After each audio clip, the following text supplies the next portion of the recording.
love so strong, so deep, knocking on my door. And I know, yes I know, your love is very real. So hold me close to lady, let's make some memories. I got sunshine, so I'm having a sunny day.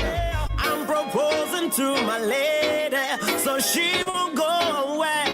I got sunshine, so I'm having a sunny day. Oh, baby. So many times I made you cry, baby. So many times I tell you lie, girl. But baby, I know my love for you is so true. My love is so true. Me do all the thing in the past. Still not afraid to tell us that me love you whenever you ask. I mean them call the unruly boss, so you're liable to get bad remarks. Each time when we fight, girl, teach me to love you more. Each time when you cry, yeah, tears running on the floor. Oh man, me say me love you bad, so no brush me off. Every time when I touch you, I brush me off. Me feel for running on the road when time about to pass. But you're not mad me, oh baby. Girl, me say me love you bad, so no brush me off. Every time when I touch you, I brush me off. Me feel for running on the road when time about to pass. But you're not mad, they are teeth. Wake up with the real Badman Bing and DJ Shady.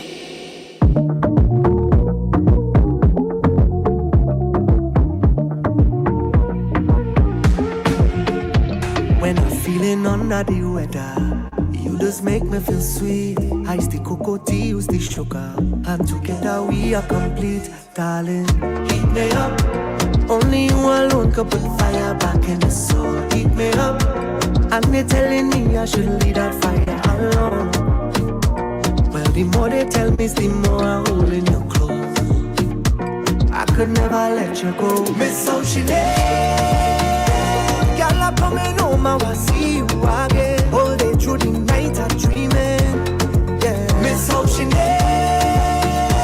When you turn it up, make it smooth, my darling. When outside is pouring rain, put a butt on the fire. You're bubbling, it's over. Raise the temperature higher. Coming in, you're coming in closer. Make the thing catch a fire. Spill it all on the ground, all over the counter, yeah. With that pot on the fire, yeah. It's your cocoa love. Boy, I barely could concentrate. I feel a sugar rush in my vein. One cup, it does make my day. I'm missing it when I'm gonna love you. Heat me up, only you alone can put fire back in the soul. Heat me up, girl, you are that thing I could never leave you alone. No, and no matter what they could say, I'm holding you close. I could never let you go. Miss how she lay. Girl, I'm coming home, I will see you again. All day through the night, I'm dreaming. Yeah, miss how she lay. When you turn it up, make it smooth, my darling. When outside is pouring rain, put a pot on the fire. Bubbling, you're bubbling, it's over. Raise the temperature higher. Coming in, you're coming in closer. Make the thing catch a fire. Spill it all on the ground, all over the counter, yeah. With that pot on the fire, yeah. It's your cocoa love. Boy, when I'm feeling under the weather, you just make me feel sweet. Ice the cocoa tea, use the sugar, and together we are complete, darling. Heat me up, only you alone can put fire back in the soul. Heat me up, and they telling me I should leave that fire alone. Well, the more they tell me, the more I'm holding you close. The place hot on the skin, it's sweating. Consequence of the intense fetting. Not a vendor, they inside. Can't find a cooler, can't find a pie. This way me quit dead tonight. They want a boy to come wet me down. Wet me down. Bring the hose on, soak the clothes on, wet me down. Wet me down. Wet me down. Bring the hose on, soak the clothes on, wet me down. This boy have the waistline turning. throat burning, burning. Me turn round and tell him the news is either he get me wet or he move. Don't whine for me, can't keep a cool. Let me find another boy, come on, wet me down, wet me down. Bring the hose on, soak the clothes on, wet me down, wet me down, wet me down.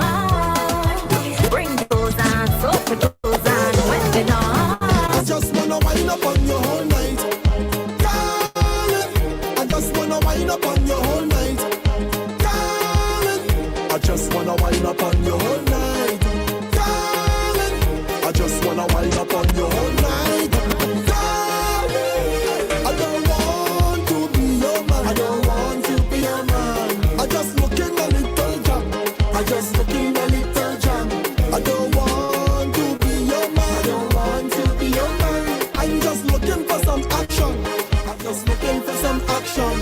Bumper nice and you're looking sexy, you're looking so damn hot. And I'm so tempted to touch. I know I need your permission, baby. Give me a sign, give me a sign, give me a sign, give me a sign, give me a sign. Because I just wanna wind up on you all night, darling. I just wanna wind up on you all night, darling. I just wanna wind up on you all night, darling. I just wanna wind up on you all night. Let me tell you this, I don't care what you say about me. I don't care, I live in my life. You could keep on making your noise, I can't hear you. I don't care what you say about me. I don't care, I live in my life. You could keep on making your noise. But truth again, again, this one is for all of them. All of them, all of them. Let me tell you this, I don't care what you say about me. I don't care, I live in my life. You could keep on making your noise, can't hear you. I don't care what you say about me. I don't care, I live in my life. You could keep on making your noise, I can't hear you. I'm way up high. Negative vibes of flying is high. I said they studying we when we don't study them. We in a totally different place. They love run up them up, but tell them this. I don't care what you say about me. I don't care, I live in my life. You could keep on making your noise, I can't hear you. I don't care what you say about me. I don't care, I live in my life. You could keep on making your noise, I can't hear you. Blind to these haters, deaf to these naysayers, dumb to these backbiters, out to reach to these blood suckers. Can't see we too far. They can't reach you, we among the stars. They love study people business, but their business spoiling. I don't care what you say about me. I don't care, I live in my life. You could keep on making your noise, I can't hear you. I don't care what you say about me. I don't care, I live in my life. You could keep on making your noise. I said I can't do it, not one thing. Can't do it, not one thing. Can't do it, not one thing. Can't do it, not one thing. Can't do it, not one thing. Can't do it, not one thing. Can't do it, not one thing. Can't do it, not one thing. Let them continue their bad work. Can't touch me cause we stay prayed up. Let them practice their evil. Can't touch me cause we stay blessed up. Let them burn their back candle. Can't reach me cause we send prayers up. I am forever humble. Give thanks every day I wake up. And me say when you have a party, watch out for them. Watch out for them. I say watch out for them. Go out on the road, still watch out for them. Watch out for them. I say watch out for them. All on the workplace, watch out for them. Watch out for them. I say watch out for them. I say they all in your circle. Well, if you're blessed, then you know, so you can't do it, not one thing. Can't do it, not one thing. Can't do it, not one thing. Can't do it, not one thing. Can't do it, not one thing.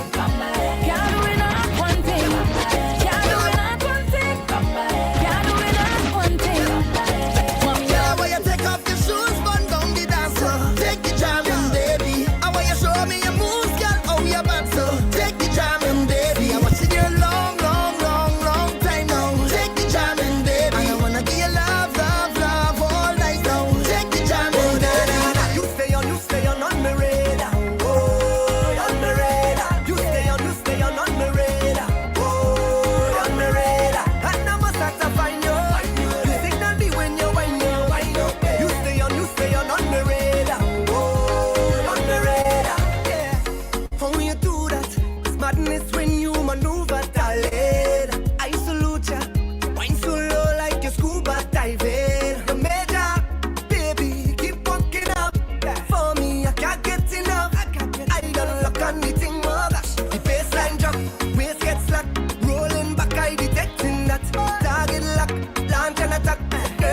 keep watching you put on a show.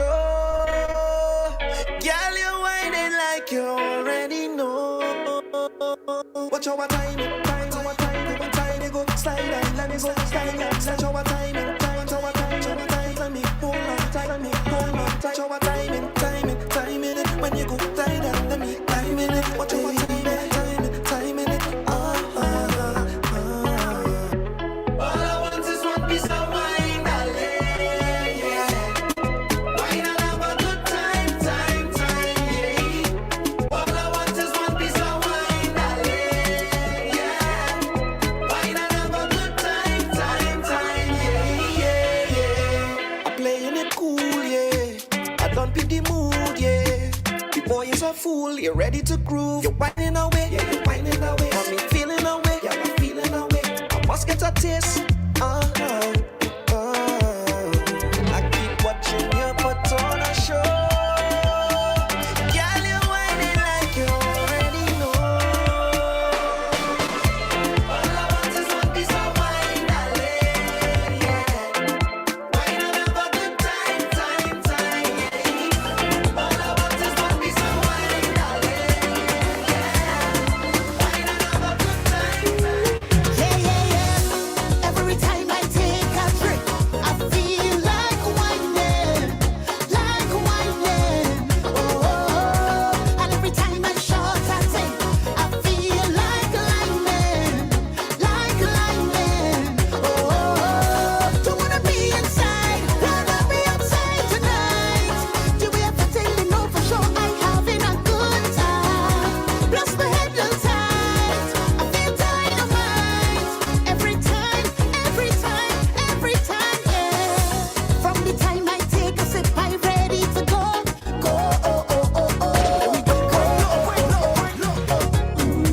And from the time that liquor hit, I just need some more. It's a bottle and spoon and a cup in my hand and I'm winding up on my man. Everybody focus is jam. When we leave out, that is the plan. It's bumpers inside and numbers outside, so I hope all you don't know. When you grab the seal, that is the signal to go. Tell me now. Every time I take a drink, I feel like whining. Oh, and every time I shot a take, I feel like liming. Tell me now, your man know that you're out here, getting on bad like that. Girl, what you do is tell me now, bro. Your girl know that you're breaking your back, belting your waist like that, jamming on a bumper. 'Cause every time you go home, you looking high, you go cause problem. Oh yeah, it go cause problem. Oh yeah, it go. If you constantly telling lie, you go cause problem. Oh yeah, it go cause problem. I buy me ticket, then hop on a plane and I take off. Soon as I land down, me and this rum bound to face off. Call up me gal, 'cause I'm ready to take all this weight off. If you're looking for me, then just know I'm on vacation. Been walking for so long and now I think it's my time to play. So please, Good morning. if you see me acting that type of way, I'm here to do the About 14 minutes after 7 o'clock. I'm here for one reason and one reason alone. I come to fete. And in the air we jump and make a sweat. When the music play, I'm going to fete. And in the air we jump and make a sweat. Let's make a sweat. I'm on vacation, yeah. Come to have a good time with my day ones, yeah. Drink a rum and start speak like a Bajan, yeah. I'm on vacation. We liming, yes we liming. All two wrongs, no drink a little something. Different hour, but we on the same timing. We liming, yes we liming. All two wrongs, no drink a little something. Different hour, but we on the same timing. Been walking for so long and now I think it's my time to play. So please don't judge me if you see me acting that type of way. I'm here to do the most and act the fool, so please bear with me. I'm here for one reason and one reason alone. I come to bed. Good morning to you, Aunt. I'm in the air. Debbie, good morning to you as well. Rosemary Kirby, good morning. Shady, good morning. Morning, real bad man. Glad to see you back. Sound like you got some hair on your chest this morning. Yeah. Well, getting ready for cricket this weekend, so. Oh, you got your big games. You got your money making thing this weekend. I hope at least you might be able to bring breakfast. I can't these days. What I'm allowed to have just one bun. That's all. With lots of veggies in it. No more. That's what I was told. That's all. Ron Arendale, good morning to you, buddy. Gail Ferrari, good morning to you. Sandra Pereira, good morning to you.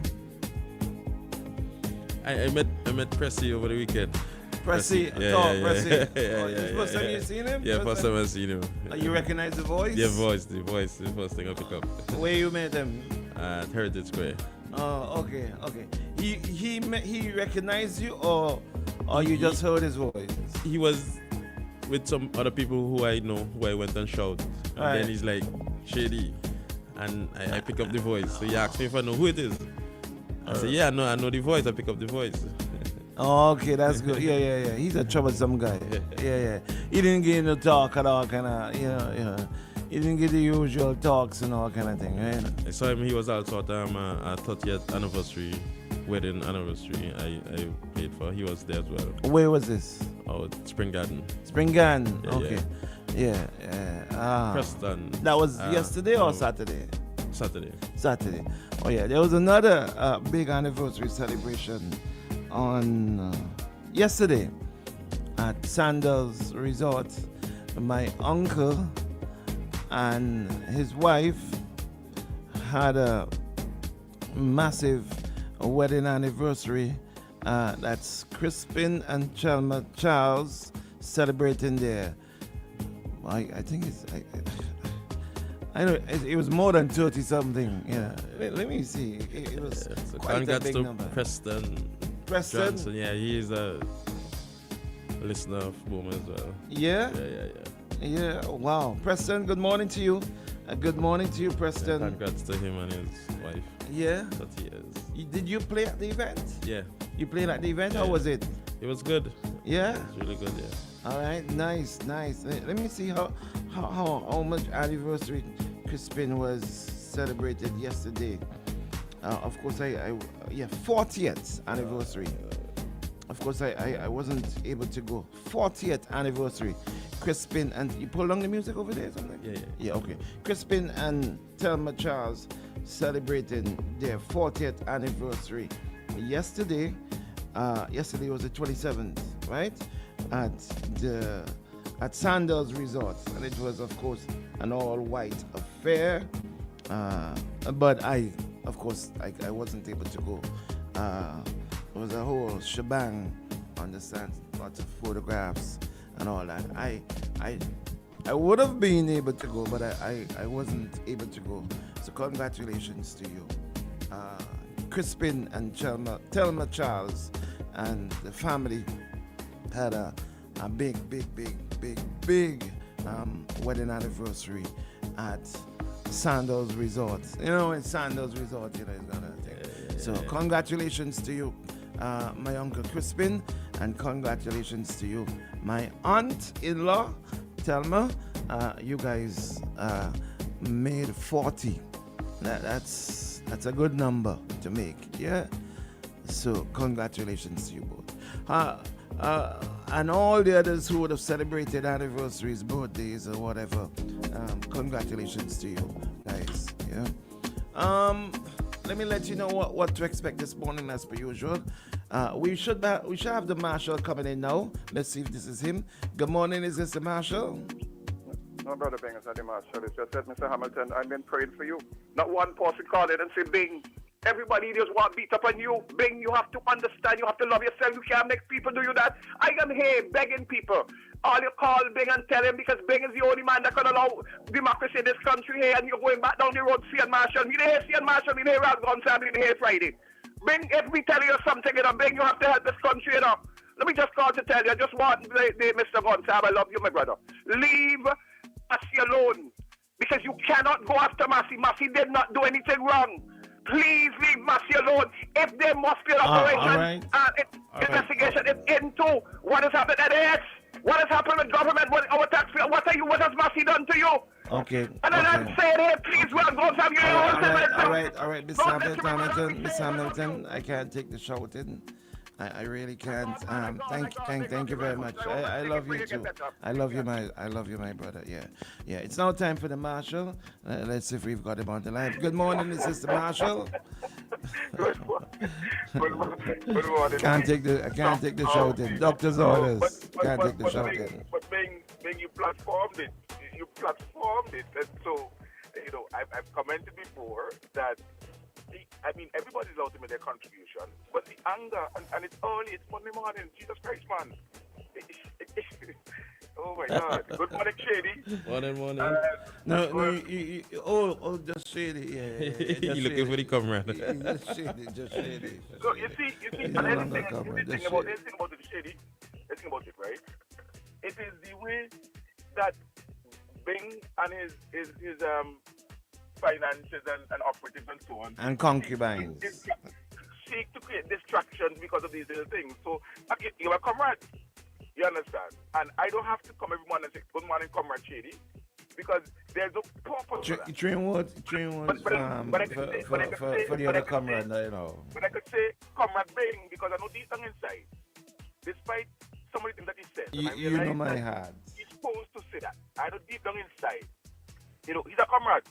Let me say, Bing, again, I heard that you went well last week. I did send you a message on support, wishing you well.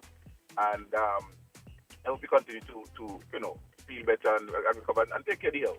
Because, boy, it's all we have. The only thing that we have is the health. I mean, and if we don't take care of that, things could happen to us, right? So this morning, I want to talk a little bit about something I just mentioned, the whole distraction type politics. And I realize that there are many who want us to focus on distraction. So they drop little tidbits here, hoping that individuals would lose focus and run behind things that are really of zero consequence. Because when we do that, we are actually moving off the message that we have and allowing them to almost sabotage and undermine the message that we have. I maintain that this government has given me a record to campaign on, and I don't need to talk about anything else. This government has a stellar record of 24 years. Stellar. Now, a stellar record does not mean that some things have not gone the way they should have or intended. That's not what having a stellar record means. When you look at in any other sphere, sports or what have you, teams would lose, individuals would fail, but it's about looking at the total sum when you are examining the record.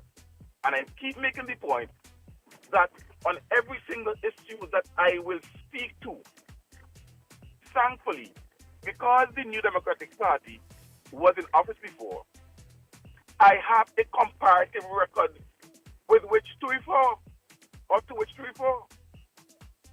And so I know it pains Bing when I bring it up because he say, man, you're going back there.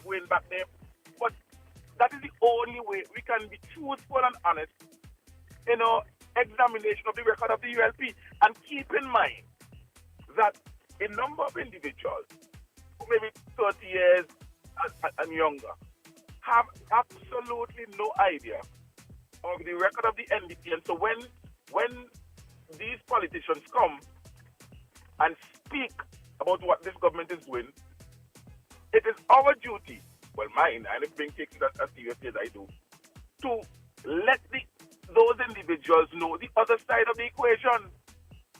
Let those individuals know what the NDP did on the same issue when they were in office. We talk about education, we talk about roads, we talk about housing, and on every single one of those things, the record of the ULP stands tall above the record of the NDP. Now, I recognize that the messaging for the NDP is not one of comparative analysis of records, but rather, well, you've been too long. And I was so happy that Bing started this morning by congratulating his uncle and his wife on 40 years of marriage. Bing, according to you and the NDP, they should divorce each other because they're married too long.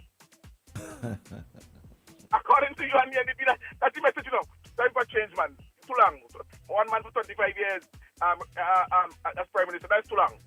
Ignore the performance, ignore the improvement, ignore the record, and just focus on the length of leadership, and that is disqualifying.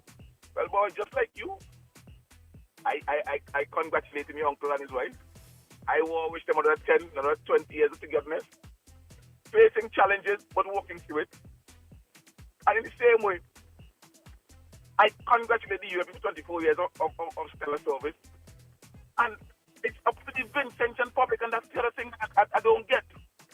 Because it is up to the Vincentian public to determine whether or not they want the ULP there for another 5 years. Not one man coming in when I'm supposed to be calling and shouting down the place and saying that the ULP and the NDP must go. Like, what is this, an autocracy? You can determine that. St. Vincent George.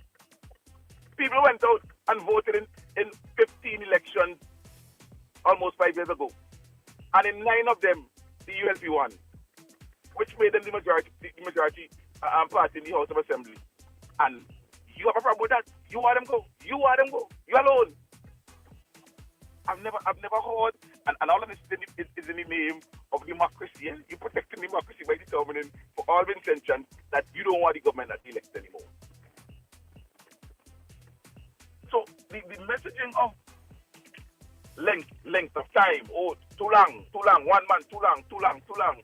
It is only in this particular instance I am hearing that as an argument. Only in this instance, I'm hearing that as an argument.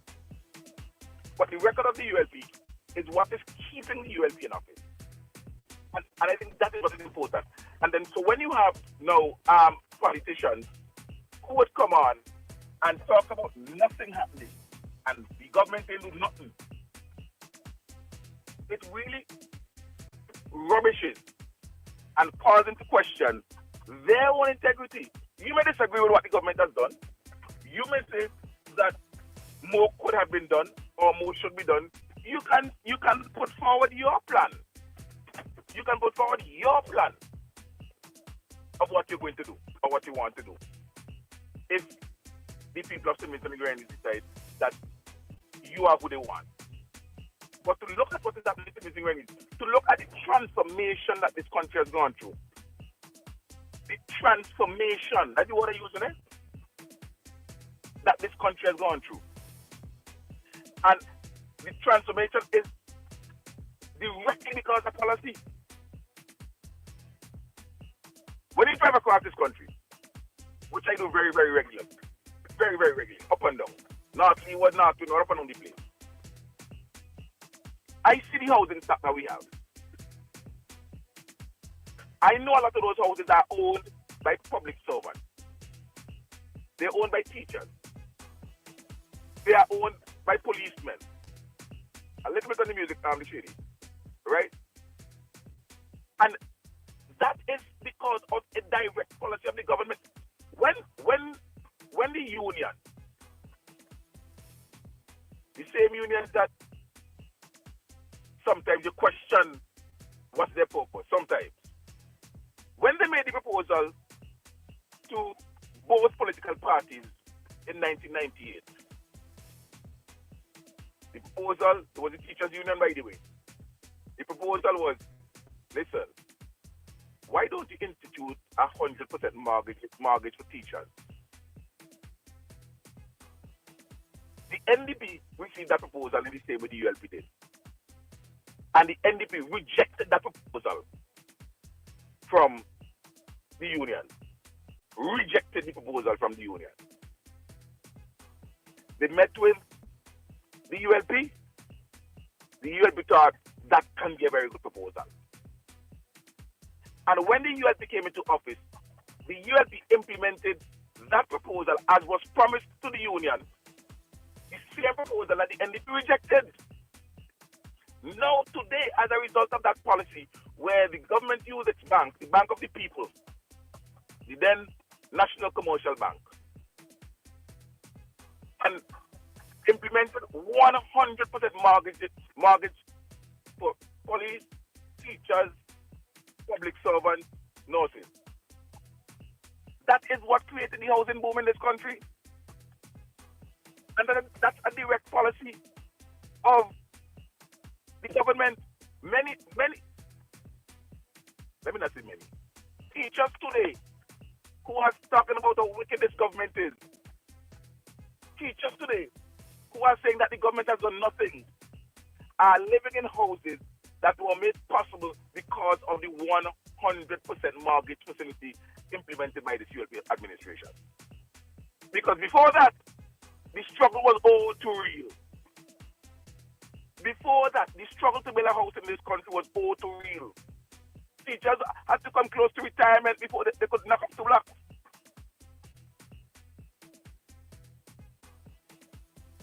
And so that policy, the policy that the NDP rejected from the union, that the ULP took on board and the ULP implemented, is now the policy that has created the housing boom in this country.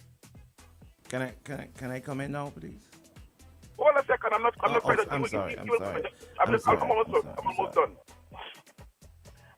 And because the Bank of SPG did that and expanded their customer base, because now public servant teachers and so on, who are in the other banks and so on, joining up with NTB because they were 100% mortgage, that forced all the other institutions to follow suit.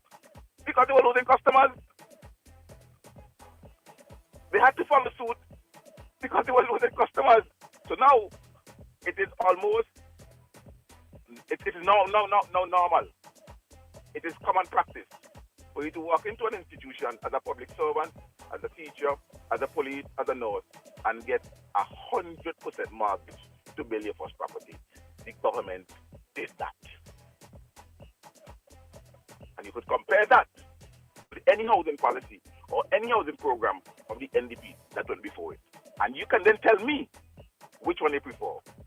The government's, the ULP's 100% mortgage program, or the zero program that the NDP had for housing for its public servants, its teachers, its nurses, its policemen. Questions being. Yes, thank you. I must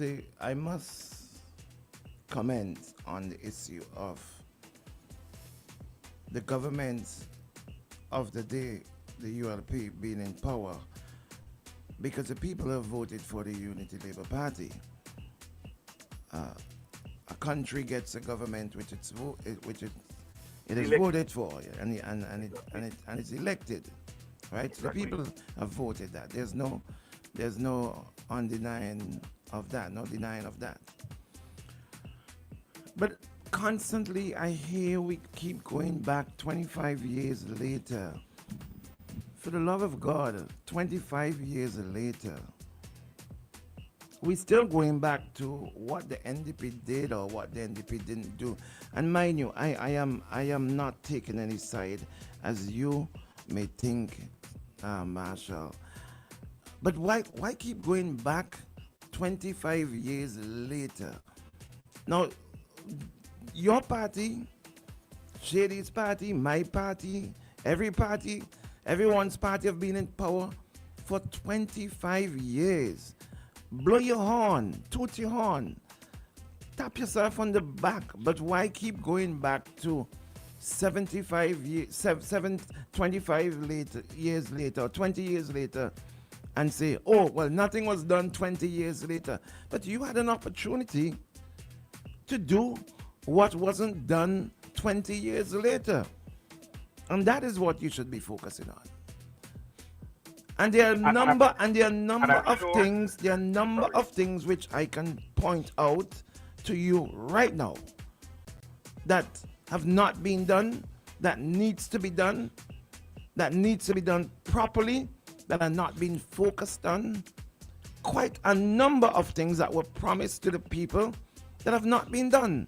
20 years on, but you're going back to 20 years back when you know and I know that the people in the NDP were a different set of people, different set of policies that were being held then 20 years back, 20 years and more back. It was a different set of members of the opposition, a different set of people who were then there in the NDP. And therefore the policies would have been different.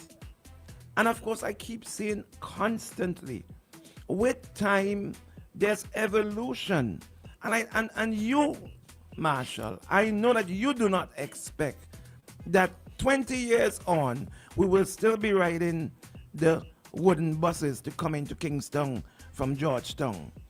You know that we would not be riding the wooden buses. And maybe 20 years onward from here, we may be taking a different mode of transportation. And we may, you and others, and other people, the NDP may be looking back and saying, but look at that. Imagine 20 years ago, they used to drive vans to bring people into town. Or they used to have cars driving people into town. I am saying it is a natural process of evolution, a natural process of movement, a natural process of development. And I don't think that you're being fair to keep focusing on what the NDP didn't do 20 years ago, and using that as a yardstick, to judge what happened 20 years ago. Okay, my gosh, it's been 20 years. Bing, you said a lot. You said a lot, right? And there's so much to unpack there, and I know we do all the time. But that point that you're making, I can't understand it or accept, because the only how you can know whether you improved or you not is by comparing where you were and where you are. But 20 years? But 20 years? It doesn't matter, Bing. It doesn't matter. Of course it matters. You know why it doesn't matter, Bing? Of course it matters. I can't, listen to me. When I was 20 years ago, when I was 20 years ago, I'm not going to back down from this one. When I was 20 years ago, I am not the same person that I am today. And you weren't the same person you were 20 years ago either. Can I speak, please? Sure. You said a lot, and I'm responding to what you said. I think I'm going to respond to what you said. The point I am making is this. It is 25 years ago because the people of this country have kept them out of government for the last 25 years. And that's why it's 25 years. Correct. Right? But that's when their record is. And so when they come, the point is this. You say it's not the same people. And that's true. But those are the same ones who go to Parliament and tell us the NDP did this, and it was the NDP who started that, and it was the NDP who started that. And I don't hear you complaining that they should report to what the NDP started when they were in office. You have to be consistent. And so if it is okay for you and others to tell us about the things that the NDP did that were good, and they started, they bought the lands at California where the community colleges and so on and so forth.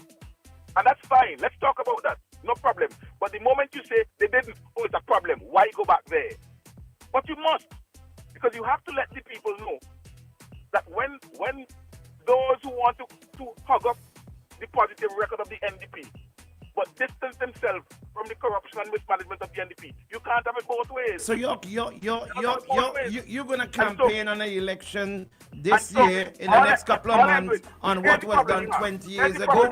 Huh? Are you saying that you're gonna campaign on an election, this election, on what was done 20 years ago? Any problem Come you on, have, Marshall, any problem you man. have. Come Big, on, any man. problem you have. No, Marshall. I'm No, not calling this I know you program know better than to this. convince you. I'm not convinced the program to convince you or the people who will call and cuss me afterwards. But coming down in a van, it's a 25-year-old. We're going to wait. Is so? So wait, this 100% market thing wasn't there all the time? Oh, I didn't know that because Bing don't tell them that. Bing doesn't tell them that. But there's a reason why it wasn't there all the time. There's a reason why it wasn't there 25 years ago. That person was coming down. It's to wait. So they actually took the proposal to independent and they rejected it. And now they come in and talk about nothing I do. They didn't know that because you were telling them that. Good job, my buddy. Good job I this go tell morning. them. It's for you. And all of those will cost me afterwards. All right, It's to my people buddy. who don't know. Because you don't take the time to tell them. I will. Have a good day, boy. That's your job, buddy. That's your job is I will to tell I them will and to inform beat them. it into Let the them head determine. of the people. Let them determine. And, Let them determine. I ain't want anyone for 25 years. Yes. I only will vote now. Your Let them job determine is that. to beat it in the heads of the people, and you're doing a very good job of it. Thank you very much, my brother. Catch you tomorrow morning. All right? Thank you very much. Same time. Yeah, same time. We got another call. Call. Good morning. You're live. Is Kyle? I saw Kyle come up. Is Kyle come into the studio, please. Good morning, caller. You're live. Good morning, Bing, and good morning Good to my brother Kyle. I hope you're treating Kyle with respect, because if Kyle only come and tell me anything about you doing him, and I'm coming for you. Good. Morning, Bing. How are you doing? I'm doing well, buddy. Good nice morning. to see you back on the air. Nice to see you with your strength and everything. Yeah, welcome back, man. You're gonna speak up a little bit because I'll project your voice a little bit. A lot of people was asking about you, and a lot of people was wishing that you get your speedy recovery and bounce back. So I don't know where Mr. Hamilton got that from, but let me tell you something. Under doctor's orders, I shouldn't be here, but this is my oxygen. I can't not be here. I'm listening about NDP didn't this and NDP didn't that, and you're quietly saying where we are going back. I want to ask that gentleman, Mr. Marshall, in the years that he's talking about had gone, and the way that government, that NDP was in office, is it the same set of candidates that is running? These NDP candidates who are up now for running, have they ever been in office and served the country as long as 5 years? They've been there for 5 years with an acting government? No, they have not. And this is their chance now to come and prove to the country what they can do. We need to give them a chance, just like we give Ralph Gonsalves a chance. There's a lot of things that we're seeing doing, and there are a lot of things that they're running and doing. Development comes from what you meet, you develop on it, you work on it, you keep it up and running. This government is not been doing anything to transform our country with what they need to fix it. Look at we have a big market in town there. It's there. We need to protect it. It's been how long it's now in paint, clean up, and what's not. The police station, in front of the police station that you're passing, instead of having windows, wonderful windows that the police and so forth could say, we are seeing plywoods and so forth there. Is that development? All You're right. not doing anything to we develop. gotta take a quick commercial break before. Yeah, we need to focus on what we're gonna do now, and it's time enough. There have been a lot of failures within the runway of the airport, within the port that they're building, and all these sort of things. Those are failures for the people. There's a lot to talk about, but you're busy, so I will keep preparing. Oh boy, we have the time. Do we have time? Because it's now a minute to council. Do we have time to? No, we won't have the time. Yeah, all right. Let's bring him in then. Let's bring him because we run out of the time. I wanted to take a quick commercial break before we get into him. But let's go to Plain Talk Council, Duma Thomas. Let's get to him, please. Let's go. He's not backstage as yet. All right, so let's take the commercial break. And whenever he comes, we just cut the commercial and then we go straight to him. Let's go, Shady. Good morning to you. It's OMG Monday morning. On your marks, get set, go! The road to supremacy starts in 784. Sweet Vincy. 4 teams, 1 dream. The battle begins at the CBN. Winlock, Wynwood Islands, School Games 2025. Let's go! Boom 1069, the sound setter of radio. Young got no one that back calling me splurge. Why me jump right out the curve? New year, different lane. We gon' spin and kill everybody. And we telling all.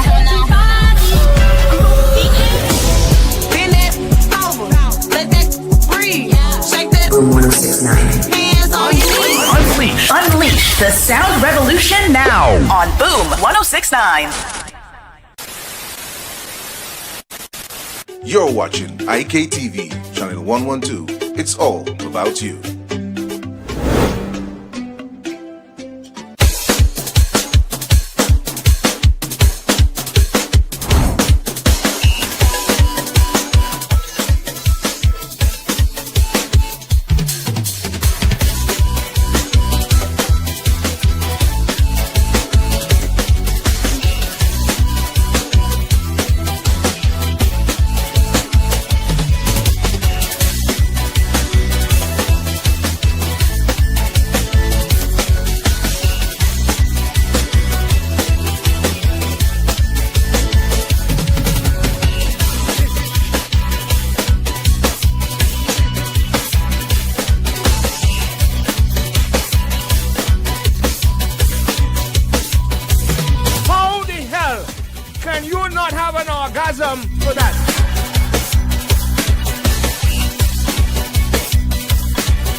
Enjoy 100% natural juice flavor. It's so fresh. Live Fruitaful with Fruita. Distributed by Facey Trading SVG Limited. Plain talk.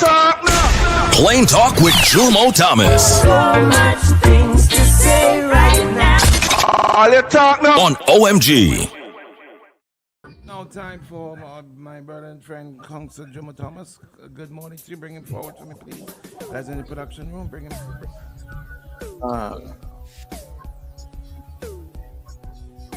Good morning, Bing Joseph. Good to see you. Good morning, Shady. Most of all, good morning to your listeners.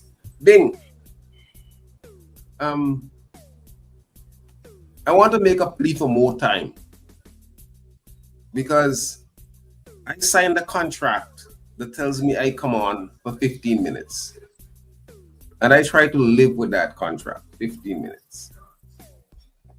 My friend Cian, who came on the day before yesterday, now goes for 20 minutes. Candy, man, the voice of the government goes on for 40 minutes. And like Jomo Thomas saying, nothing at all. I have to call in Brother Ebony. I like how you said that. Goat bite me? Huh? So we'll see. I'll see what can be done. I swim for more time. If Cian could get 20 minutes, I deserve 45.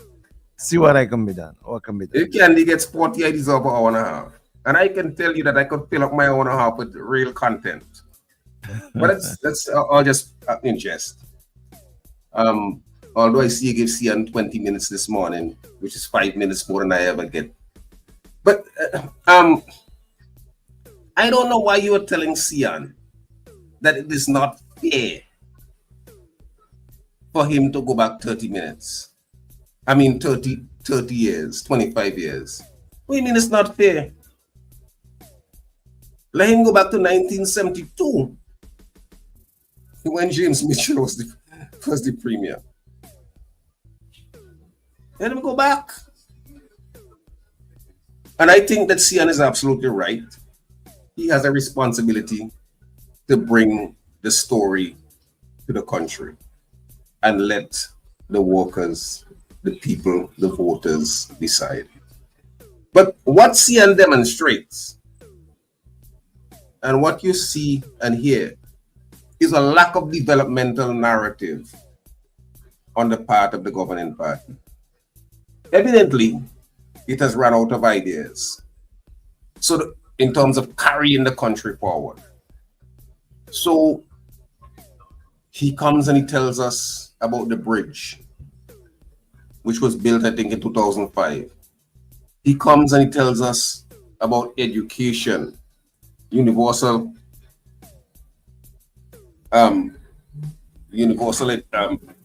primary education, secondary education. He comes and he tells us about housing. And I happen to think that Cian is right on the issue of housing. I think that the initiative which came from the unions, which the government adopted, that had to do with the 100% mortgage, has really helped a lot of people to get houses. And to the extent that the government implemented that, I think the government should get some credit for it. But even with that, you can go to the institutions. Many people find it difficult to carry those mortgages because they're the ones who have to pay, and they end up losing their homes. But I don't think that we can argue. I see my friend Doug Howard arguing with the policy, saying that it's not it's irresponsible. But I think that as a policy initiative, I think that was not a bad initiative. Last week or the week before, right, Ben? I saw on radio, I saw on social media, a young lady, couldn't be more than, if she's 20, she can be 25. But she was making a comment, very expressive. I don't know if you saw it. I hope some of your listeners saw it. Some of you listeners and viewers saw it. She was commenting on the fact that the ULP has been giving away plantains. Huh? And she asked the simple question, okay, all they giving away plantains? What do you mean? What do you mean? So, You've gone vegan. The point that she made, and she says, to think that people get crazy about these things and say, okay, I'm supporting my party because they give away plantains. And this is the point that I don't think that that my friends here and some of the other propagandists for the governing party, or even propagandists for the opposition party, don't get. There was the old, what was it, the Wendy's commercial? Where's the beef? Each time people come to you, you have to convince them as to why you should win their favors. You have to convince them as to why you should win their favors. So when you go back and back and back and say, oh, in 2020, NDP didn't build no house, and we build thousands of houses. Yeah. We build the airport, NDP didn't, Mitchell said he had it in his back pocket. And CN started by saying that he will not be diverted. But what the last time you hear them talk about the port? All of them run from the port like how the devil afraid holy water. They don't talk about the port no more. That's an important developmental project. One would have thought that in 2025, a few months from the general elections, that project, the single project that they were able to bring to the fore, one would have thought that this would be the issue. But they have to run from it like the plague because of the difficulties.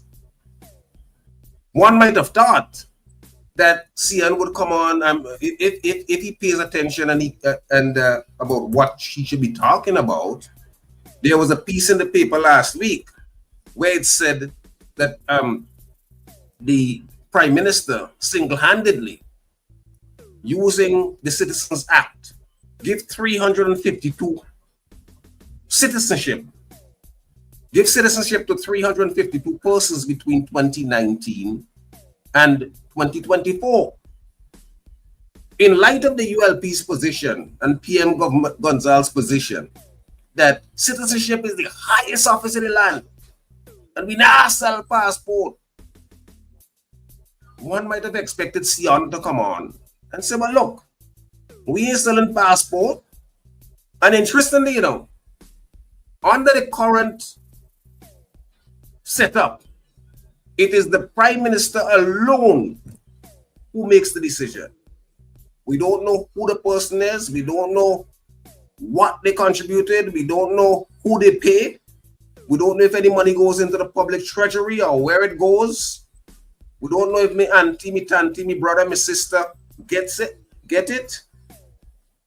But that is now in the public domain. So how can you morally, ethically make the argument that you're not selling passports and the story comes out that 352 passports, 352 citizenships were awarded in the last 5 years. How many have been awarded in the last 24 years? How much money did the country get from it? Who are these persons? How many of them turn out to be rogues and criminals and crooks? How many of them have made a contribution to St. Vincent? What is the contribution that they have made? You would expect that to push back against this dynamite, that you have been doing precisely what you said should not be done. You want government supporters, you want government propagandists to come and explain it. In fact, I saw where one of these people said that, oh, these are just regional people who come in for work and government give them citizenship. How this person knows that, I don't know. But he, she, or it, because clearly they appear under an assumed name, says is regional persons to come in. So I think those are the kind of things that we should believe with. You talk about, you say, let's talk about the distractions. Is cricket festival not a distraction from the real issue? How much would it cost for us to have the cricket festival? Who is being paid and what are they being paid? We know 3 years ago when they had the CARICOM emancipation thing, there was a leak of a budget of $519,000. We can be sure that if all of the persons come in as are expected, this one is going to cost much more than $519,000 of 3 years ago. We were told that the Cricket West Indies insulted the legends by giving them $10,000. I don't know if there's a plan to give them more, but whatever it is, that would mean that it's going to be a major cost to the purse of the national purse. Already, to beat back that argument, the mantra is everybody knows the price of everything and the value of nothing. Well, what's the value of a goat match over 4 days? What's the value? What's the value to our people? But then one of the ancient sages says, give them bread and give them sports. They can never get enough bread and they will never get too much sports. So you give them bread, you give them sports. You can't give them enough bread and they will never get enough sports. So the idea is to distract people. But those are the issues. Has CN or any other ULP propagandists come on and talk about unemployment? Have they come on and talk about poverty, unemployment, high youth unemployment, upwards of 40%, high poverty rate, almost 4 in 10 persons in St. Vincent living in poverty, high crime rate, homicide? I don't know where we are now. We're doing a little better than last year, but certainly we should be close to 20 now. So those are the kind of issues that I think that people want to hear about. And those are the kind of things that concern people. Even with the bridge that was built over the Rabaca River, very important bridge, not to underestimate it. The opposition candidate lost by 62 votes after an election in which the house, the kitchen sink, the dog house, everything was given. Lost by 62 votes. The same thing happened in North Leeward. So the question is, what is it that the government has that is telling people that they must vote for them? The developmental narrative is not there. Where some people might have been taken by this position of the government that yes, we are the ones of ideas, we are the ones implementing. The government cannot properly say, cannot convincingly say, cannot persuasively say that it is doing the same thing today. And Pause. therefore, Can I have you pause? Please remember where you pause, okay? We're gonna go to the top. Shady, let's go to the top and come right back, okay? Please counsel my apology for that. All right. It's 8 o'clock in SVG in the Eastern Caribbean. Let's do this and come right back. Let's see. Wake up with the real Badman Bing and DJ Shady.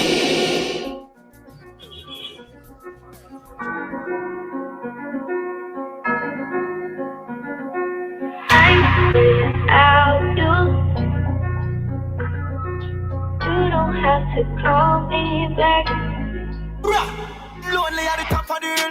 Jordan in I'm prime when I shock on my skill.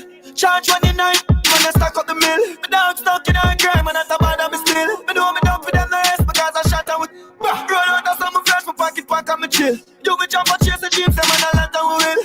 2 pack in I'm prime with a shock on my skill. Free me demons for the money, the fame you. I'm Bernard at the road signs for the rain you. All right, welcome back inside. We got Kungsu with us. Kungsu, I hope you can remember where you left off. My memory is not as good as yours, so. I don't. What you just did was the radio equivalent of an interrupted orgasm. Oh my gosh. My apologies. Thank you. My apologies. Let's go, Kungsu. The point I was making though is that when you have these kind of situations that you can't explain and you're reaching, hoping beyond hope that people are going to be taken by what you're offering, and you can't blame the ULP supporters, the ULP radio personalities for pounding that home because that's all they got.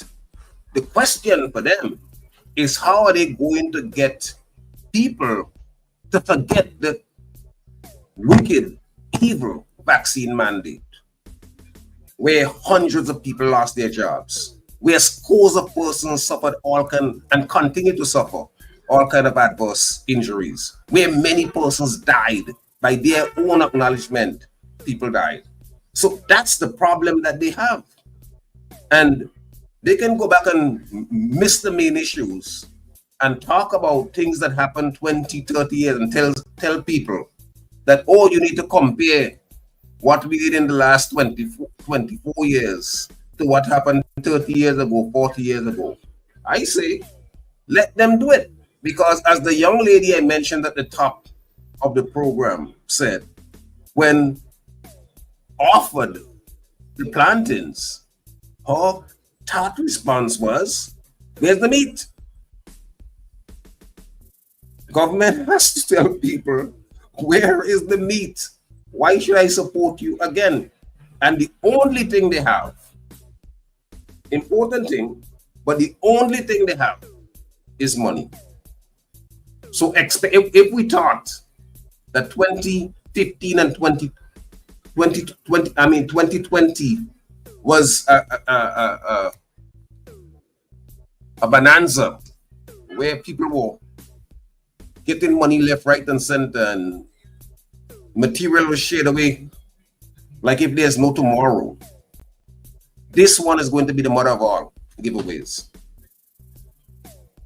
It's going to be the mother of all giveaways, and the people have to see it for what it is and know that they would not take it anymore.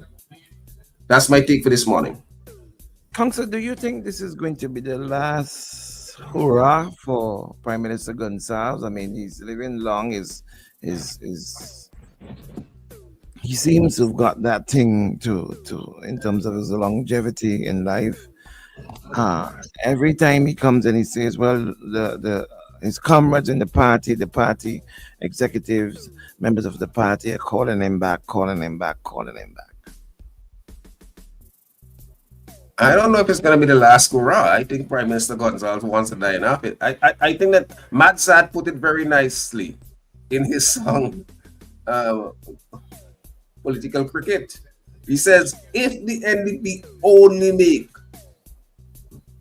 PM Gonsalves hit a 6, bet your life you're going to look to run one more. So, but biology, I mean, that's all in jest though. I think this is going to be his last go around. He's 79 in a few days. If his party were to win, then I think it's highly improbable. If his party were to win and he does the term, his health holds up, he's going to be 84. I'm not so sure that he would want to continue. I'm not so sure he would want to continue. So certainly he's going to go out on the campaign, and he can give this as a farewell gift to the comrade. But the people should not. I've got some questions, comments for you. So take all of them. And I quote, so if someone from Lebanon or China came to SVG and applied for citizenship after they have followed the Citizenship Act and qualified, why should the government then deny them citizenship? Is it not a direct sale of citizenship?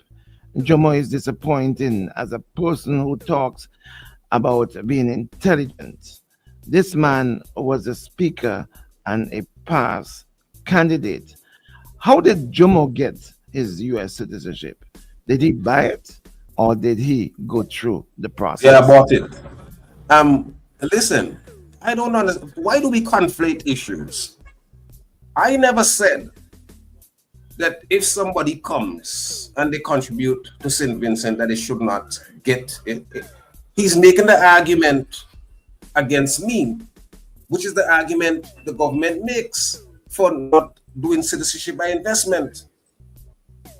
The point that and I don't even know if this person read the piece in the media, where it is said that between 2019 and 2024, the government offered citizenship to 352 persons. So I am commenting on that and saying, how is that any different from the NDP's proposed citizenship by investment program, except to say it is worse in that, as in the current dispensation, the only person who knows or has any authority to make the decision is the Prime Minister of St. Vincent and the Grenadines, as opposed to across the OECS, where you have citizenship by investment. There are commissions, there are the executive director. I mean, my friend Richard Duncan is the head of the citizenship by investment program in Grenada. I've spoken to him. He tells me about some of the due diligence that they try to do to make sure that their program is on the straight and narrow. So I'm not making an argument, because I remember when the ULP came in 2005, I said they should scour the earth and even try to go to the gates of hell to see if they can get upful developmental programs to assist our country going forward. All right, next question on the Facebook Live. Ralph, and I assume Prime Minister Gonzalez says $10,000 is an insult to the players. How much is he going to pay them? That is not an insult. The Vincentian diplomatic passport? Question mark. Well, I don't know how that could. That's above my pay grade. I mean, being pay me pennies. I don't know how much PM Gonzalez going to give to erase the insult. I don't know. That's not a question for me. Let's wait and see. The weekend is rapidly approaching. Yeah. I've heard Chinese chatter about what each player is going to get for participating in this tournament. Chinese chatter. I never heard that one before. Being Chinese chatter. yeah. Tournament / festival. Yes. Have you heard? No. I have not heard. But it's always amazing how these things are kept a secret. I remember I was pounding. How much did St. Vincent pay when it made the bid for the games last year in the T20? How much did we pay? Because notice that was never mentioned. And then I heard it was close to $1 million. Next one. For the bid. And the final one, all right? And this one is very interesting because I don't think I've ever heard an answer to this one. Council, don't forget the 3,000 passports that were burned. That were what? That were burnt in fire, went up in fire and flames. 3,000 passport. Is this an allegation? Is it true? Do you know of anything about this? Is you? I don't know of any. I don't know of it. I heard that there some passports were burned, but wasn't it the fact that, remember, in quick succession we changed our passports and they said that we had to make the biometrics better. So I don't know if the passports which were burnt were those which we were changing those to get into a more secured passport and consequently thought that they should be destroyed. I mean, from a policy standpoint, I don't see a major problem with that. But in other words, if the passport is no longer in use and we're getting a whole batch of new ones that are more secured in terms of the biometrics and so on, I would think that you don't want to have them sitting around, because if you have them sitting around, it is a window to fraud. Somebody can get access to them and put them out there and make money on them. So to the extent that that's the explanation, I haven't heard that explanation, but I would think that may be a reason why there came a time when some passports which were new, unused, were burnt. That may well be.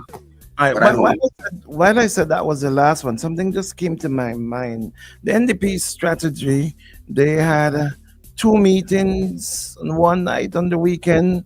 There was another meeting last night. Was it last night or night before last? A woman. It was a meeting in Calico on Saturday. On Saturday night, there was one in Barley, in Curtains, and there was one in South Windward as well too. Also, there was a selection of the candidate. Luke Brown was selected as the candidate for East Kingston. Your take, have you on all of this? What's happening? Well, I think that the NDP strategy is a good one, to have these localized meetings to keep the voice out there and to ready their campaign for whenever elections are called. Some people may say, oh, these meetings are small, but the good thing about having localized meetings is that you know who's there. You know they're from the area in the main, and some of the activists can go and speak to people. When you have a rent-a-crowd meeting, you may have 1,000 people there, but 900 may be from someplace else. So you don't get a gauge. I mean, from a psychological, propagandistic sense, it may be said that you had a big meeting, but are you really impacting in the area where you are having that meeting? So I think their tactic, their strategy to have these localized meetings and to keep their powder going is good. On Luke Brown, what can I say? Luke Brown seemed to be the inside man out. I'm not so sure there's any enthusiasm for him. I think you should leave that right there. I don't think there's any enthusiasm for him to run, but I think that Madzat said it well in his Calypso Cricket song. He said, "Look out for not 3 times already, and you go in again." Do we have the Calypso Cricket song? With the party going from Madzat? We need to get it if we don't. We need to get with the party going for a 6th term. I'm not sure that he has a good chance of pulling back and getting ahead of Fitz Ramble. All right. Okay. Thank you very much, Council. Appreciate you this morning and catch you same time. And you see, you got more than your 15 minutes as contracted. So maybe hopefully we should get a little bit more in the account transferred from the transfer. Yes, please, I beg you. As we get closer to the elections, I'm begging for more time. I'm just looking for fair time. My brother. Thank you very much. Catch you tomorrow morning, same time. Thank you. Thank you very much. Bye. It was our very own council. Yeah, there's another matter. As we jump, get ready. It's here now. Well, he's here now. There's another matter that I wanted to get into, which I still have got some time. I get into it, but it's now time for the press officer from the Prime Minister's office, and it is at this time where I call my very good friend, Lyndon Biffit Vibes Cartel, James Money, to make contact with his friend to get him in so that we can get his segment going. All right, Lyndon, Be Fit Vibes Cartel. James, you got one job to do. You know. Let's bring back up the levels over here. After council. Yeah. I don't know if he's calling. I still think the levels on the thing. Generally, it's up. Okay. Good morning. Is this him? Zaga's out. Bad Monday and now Zaga's out. Where's my doctor when I really need him? Where's my doctor when I really need him? Turn up my mic. Where's my doctor when I really need him? Turn me mic right up. Turn it up. I know I ain't none from nobody this morning. Turn me mic up. Come on, Shady, good morning. Where's my doctor when I really need him? Hold on. I ain't talking to you. I'm talking to my comrade Shady. Good morning. Good morning, gentlemen. Yeah. Good to hear your voice. You know, we have the Emancipation Cricket Festival coming up on the weekend, buddy. We're nice. Vinci nice. Shady just whispers a tournament, but I don't know. I don't know. Hello, bad man. Good morning. How you doing, buddy? The people miss you. It seems like the people miss you more than they miss me. Good morning to you, my brother. Good morning. Let them know me are the champion, boy. Yeah. Champion, me are the champion, boy. You good, buddy? You good? Yes, I am. I'm doing that. I need you to take care of yourself. Yeah. I need you to take care of yourself, yeah. I'm serious about that. Got you. Yeah, pay close attention to your health. Got you, my brother. Got you. Yeah. Whole morning I'm waiting to call. Because I will ask a couple of questions in here. Hi. So let me start at the beginning. Leave Council Thomas alone. Leave him I ain't calling nobody name. Leave Council. I ain't calling nobody name. I know who you mean. You know who you mean.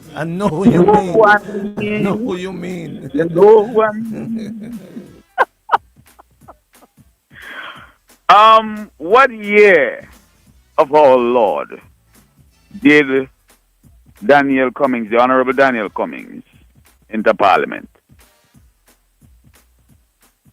Do you know?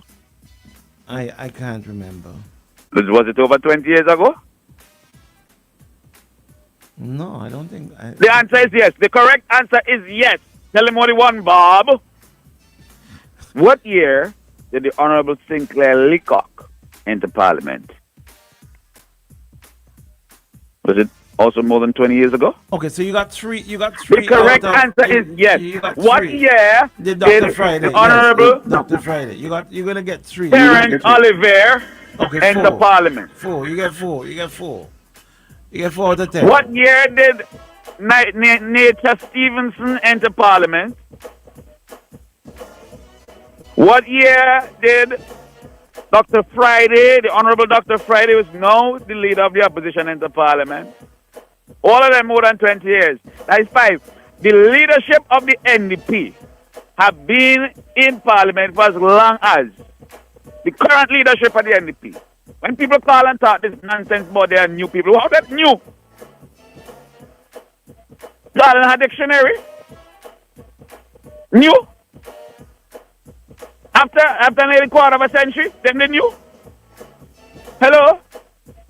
Who you feeling talking to? That education revolution, you know. We know what new mean now. The current leadership of the NDP. All 5 of them. If there are no other leaders in the party, it have a man who whitewash West Indies cricket and is trying to whitewash the NDP now. Call him man that. He's trying to whitewash the NDP now. So he wants to be leader. And they got some elements within the party who want him to be leader. And he probably going to be a better leader than Friday. But that's for them to sort out. The current leadership of the NDP, they have been there all along for the entire journey. And their policies have not changed. So when we make these comparisons and we talk about the fact that we introduced 100% mortgage, which has benefited thousands of people in this country here, so that they could own a home before they're 45. before they're 55. When you talk about it, there's some people who can't retire because they're still paying off the mortgage. They got a mortgage during the last days of NDP when they're nearly ready to retire. That's the only time people used to be able to get a mortgage. No. I mean, I got my mortgage at 25 years old. 25. Unheard of. But it's a normal thing now. But we have to make those comparisons because it's the same NDP. The same ones that are trying to get into government now, who opposed that policy and said it would bust the bank. Then you were there. Don't tell me nonsense. It's the same man them. So when we talk about this education revolution, and we said we would implement the education revolution 2005, which we did, it's the same man them who opposed that and said we should try for 2030, that's 5 years from now. And we do have a continuation of these policies. So we're not just going back to that. We can tell you that in 2005 we implemented an education revolution. And last year we gave out over 2,000 tuition scholarships. The progress is continuous. And we can tell you this year, St. Vincent and the Grenadines has the highest amount of non-resident students on campus in all the university campuses in the whole Caribbean. We moved from 0 to 100 real quick. And we're maintaining that. And we can tell you that last year we gave out another record amount of national scholarships in 2024, and 2025 will be higher. So we ain't just going to take you back. Hello? When we take you back, we're taking you back to show you it's not now, it's long time. It's long time. We ain't now start to do this. We ain't new to this. We're true to this. And when we tell you that tourism was practically dead under the NDP, and the Unity Labour Party has resuscitated, revived, and revitalized, re-energized, and now St. Vincent and the Grenadines tourism product is the talk of the world. Hello?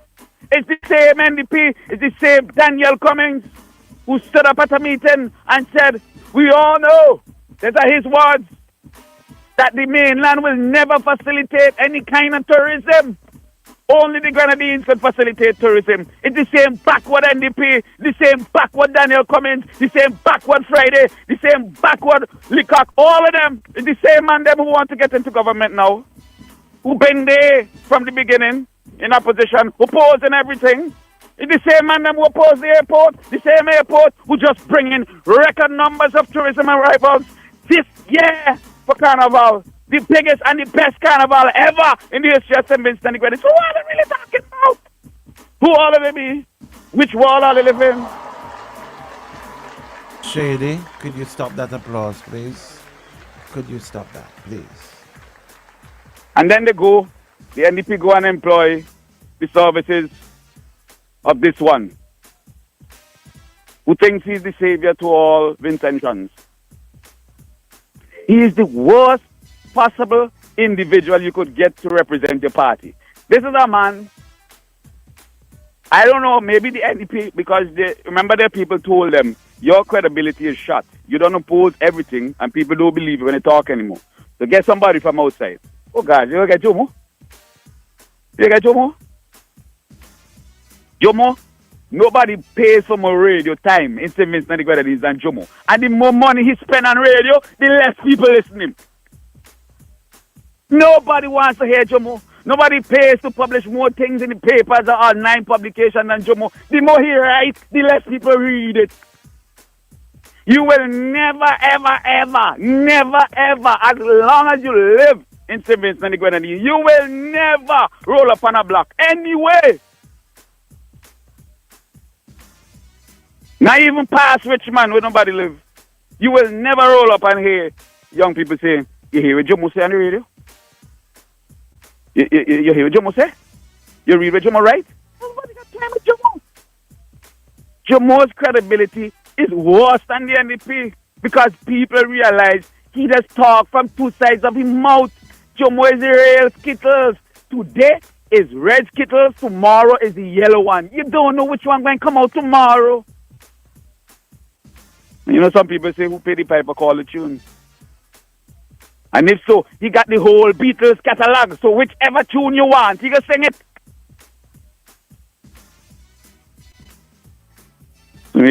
He come this morning to talk about, oh, there's nothing to talk about now, you know, nothing has been done, you know. That's why we have to make the comparison. Because there are people like him who lie bad, willing to come to say, but nothing has been done. And they afraid the post. Who afraid post? You afraid the post? Because they're going to finish soon. And we've always said, since the declutching, we gave a complete analysis of the problem, a complete explanation. If you don't want to listen to it, that's your business. But we've consistently told you that the problem is a standard fix, but it takes time. And it will get worse. It would appear to get worse before it get better. That's exactly what's going on now. Remember, it was supposed to sink by August, so we're waiting for August. And Jomo could tell me why it ain't sink at the end of August. Because he's the engineer. Well, after you done fail at everything else, you who said nature is the dumbest man in parliament, nature beat you. There's a reason for that. People know you. People don't trust you. People don't listen to you. Nature got more credibility than you. Way more. That port, just like the international airport, is going to revolutionize commerce in St. Vincent and the Grenadines and shipping. And that is why they didn't want me to talk about it. But we will talk about it because the port is going to create jobs outside of revolutionizing commerce and shipping. It's going to create a lot of jobs. It's going to create a lot more opportunities for entrepreneurs and business people. It's going to do a whole lot of things. Logistically, it will make the ease of doing business so much better for our country. That's why they don't want it. But in 2025, it is the Unity Labour Party that still has the vision to be building that port. In 2025, it's the same Unity Labour Party who had the vision to build the modern medical complex at Georgetown, which the same NDP who want to get in government now said, don't build it. So if we go erupt and so if we go put it down. So if we don't erupt and the modern medical is there, and if you need an MRI, you go up there. Anything you need, you go up there. You don't have to fly out anymore. You get it right here. And it's the same Unity Labour Party administration that built that. That's building the new acute referral hospital in Annisvale. You're passing and seeing it there every day. So how you say nothing go on? Something wrong with them people, yeah? Oh, they never bad mind, so? I mean, you bad mind till you bad mind your own country. And people calling it to talk about, passed by the police station. This administration upgraded all the police stations already. There's no police station that has not been touched. Oh, sure, some of them may need some more work. And we're continuing to do that. But here you are. You point out everything that's not done. We can't do everything at the same time. Do you have a party that's going to do everything at the same time? Do you know anybody who's going to do everything at the same time? Mr. Weeks, just be with us, please. While Mr. Chevelle Macmillan continue, please. Yeah, I could go on whole morning. I know. We are fireball and you keeping the fireball. Them same people in the NDP who talking about Ralph Old. Them and Ralph go to school together. I'm talking about this is the last time for Ralph. So wait, you have 3 more terms left in you, Mr. Leacock, Mr. Friday, Mr. Cummins. All of them, they're all retirees on the NDP side. In fact, Ralph got more young people. Ralph got high school Shady, in his candidacy. I warned you already with those applause. So when you come in with this nonsensical argument, please remember, sensible people are listening. They know, they can see the transformation, they can see the buzz in St. Vincent and the Grenadines. I mean, hello, you never hear Vince's name so much for good. And the only time the opposition calls Vince's name internationally is whenever we have a murder. Dr. Friday go live to tell everybody, somebody dead, somebody dead, somebody dead. The worst leader of the opposition we've ever had. And he's just a Vincent and nobody will beat Friday as a worst opposition leader. Ask Samo when he call, he go tell you. Listen to me, people. I don't want to go on too long. Because I know Mr. Weeks coming up and he could deal with them some more. But the clear fact in front of us is this. Just as much as Dr. Whitewash Shallow could not stop the Humanitarian Cricket Festival from happening, the 6 in a row is unstoppable. Unstoppable on a rage train. Give me the cartel, Shady. Give me the cartel. Unstoppable. The 6 is unstoppable. It is coming. And the desperation that you see setting in from people like Jomo and Friday and all of them is because they can see the writing on the wall. And don't worry. Don't worry yourself. Just keep calm. We calm over here. We will deliver the 6. We will beat you again. And the people will beat you again. Because the people know that you have not come up with any single developmental narrative for St. Vincent and the Grenadines over the last 25 years. Save and except to say, we sell passport. Well, good luck with that. Shady, let go cartel, man. Let go cartel, man. Yo, my band comes smart, father. Unstoppable! Unstoppable! And you see this weekend, Emancipation Cricket Festival, nobody can whitewash that with your shallow thoughts. You have any questions to me? Come so he's coming on in it. You want me? You want me?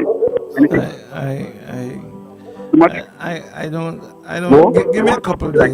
Give me a couple of days to fight out. Give me a couple of days. Give me a couple. All right, it's all right. Yeah, it's give all me right. a couple of days. Yeah. Give me 2 days, and I will be coming back hard at you. Give me a couple of days. Yeah, you're gonna need some time. You're gonna need some give time. me a couple of days. Give me a couple of days because you just anytime I try to operate in the ring, you know, you need you some just time. spelled everything at me one time. So, and give me a couple of days. Remember, I coil up since last week, you know. You've been waiting. You had everything in your back ready to let out. I let go everything. Everything in the craw. And everything in the craw. Sorry. I go too hard. Sorry. You waited. I enjoyed it because I can't go. So I allow you to let the pistons fly. So give me a couple of days, and I'll be coming back hard like hell at you. Give me a couple of days. You come back, buddy. You come back. Give me a couple of days, baby. Just whatever them in load. Yeah, I'm out. You know, there's no one like him. You know, people meet me all the time. They love him, they hate him, they love him, they hate him. Even those who hate him, they love to hear him for different reasons. My only wish is that, you know, the opposition NDP party had someone who could have balanced him off. You know, who could have, like, give it to him back as hard as he give it. You know, who could have just balanced it off to him. But hey, my job is to moderate. My doctor said, listen, Bing, if you keep on fighting up like this, but give me a couple days. I come in hard in the tail. There we go. It's now time for the most loved man on radio, Dr. Weeks. Time to connect with the most loved man on radio. Sir Lancelot is in the building.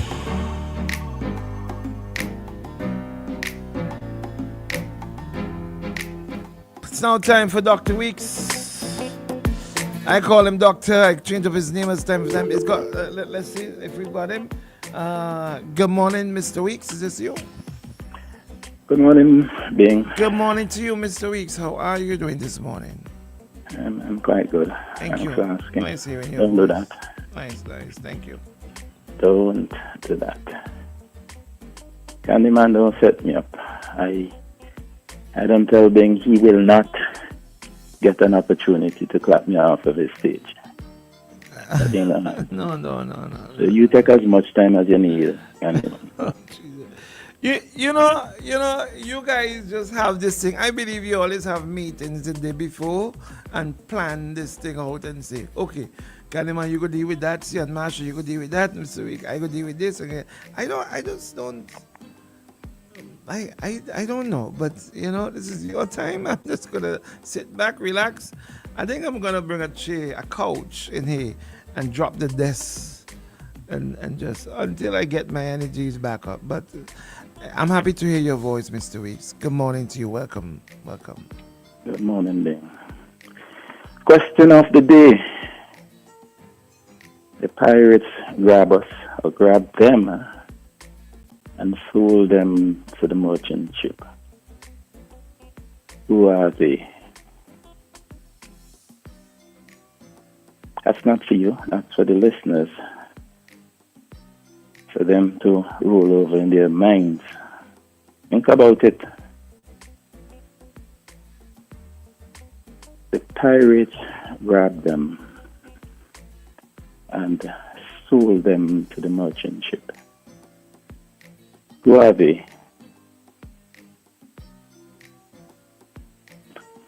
And thank you for having me, for giving me the podium on your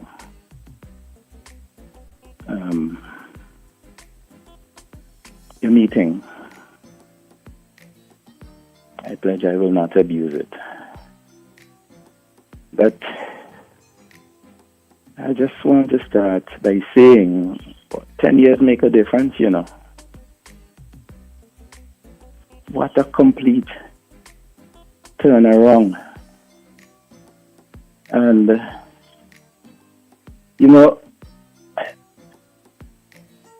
all of my training was about doing analysis. All of my training ended with analysis, analyzing in the form of a report. And there were examiners, and they passed me. So I don't have to come here now to set myself up as a professional analyst.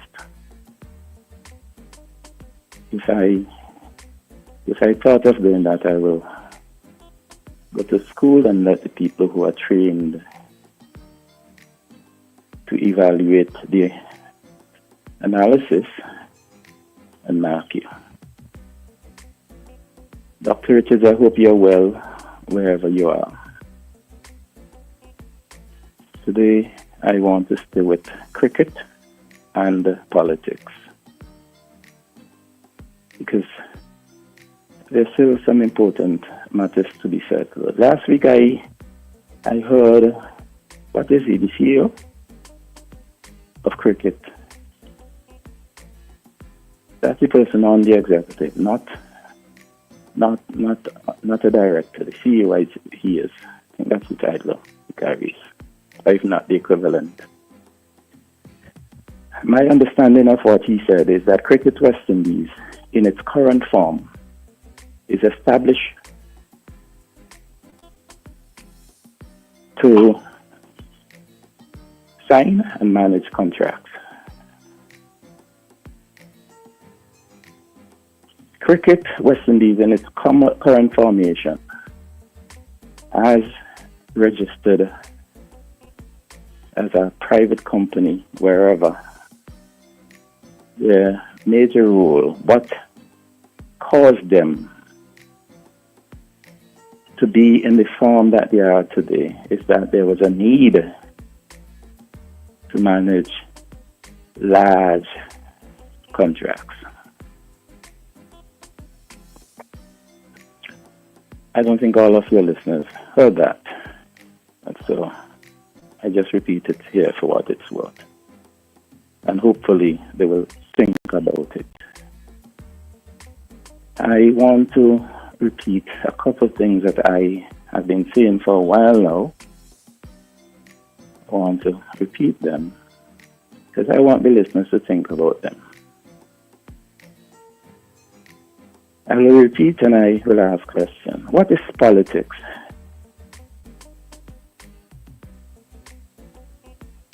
What is politics? Is it something that was meant to unite? And if so, unite who? Unite persons on different sides? And what is cricket to the nations in which the game is played, especially the nations where it is played at the international level? It is more than a game. All of you who are listening to me know that cricket is more than a game. It's not just on what takes place on the playing field. There are those who came before me who are much brighter, more educated than me, including the great CLR. Okay. He had an entire publication. This is called Beyond the Boundary. I think I don't know if that's it. I don't remember if that's the full extent of the name. But yeah, that's it, Beyond the Boundary. That is what it is commonly known by, Beyond the Boundary. And the boundary there refers to the boundary of the cricket field. So I made the point that cricket is more than what is played on the field. It's more than the game. And I insist that cricket is meant to be a uniting force. It is supposed to unite the village that the team is representing. The island, the country that the team is representing. In the case of the West Indies, the English-speaking Caribbean at least. Cricket is supposed to unite us. I also made a point, and I will repeat it here today, that in modern teaching and training, in all of the business administration courses, but more particularly those at the graduate level, an important topic that is dealt with is ethics. Ethics. ETHICS. Ethics. And in the case of the University of the West Indies, at one point in time, all of the graduates have had to take a course in, I don't remember the exact name, but it dealt with Caribbean history and Caribbean society. I don't know about those who did their studies outside of the Caribbean, outside of the University of West Indies. What is the equivalent? And I am going now, listeners, but I leave with this question. Did Dr. Kishore Shallow, with all of his training, a master's degree in business administration, a doctoral degree in business administration, did Dr. Shallow do West Indies cricket any good when he dragged it into local politics? As long as you go into politics, as president of West Indies cricket, you're taking it with you and make matters worse. After you've been declared a candidate and out there campaigning, you did not even give thought. You did not consider whether or not it was okay for you to carry both sets of responsibilities. Then I wish you well in your continued recovery. Take time to recover. Well, good. Thank you very much, Mr. Weeks. Thank you very much. We're gonna take some calls before we get some commercials. Okay, so you can call us. Before we play that song, just give me an instrumental there, please.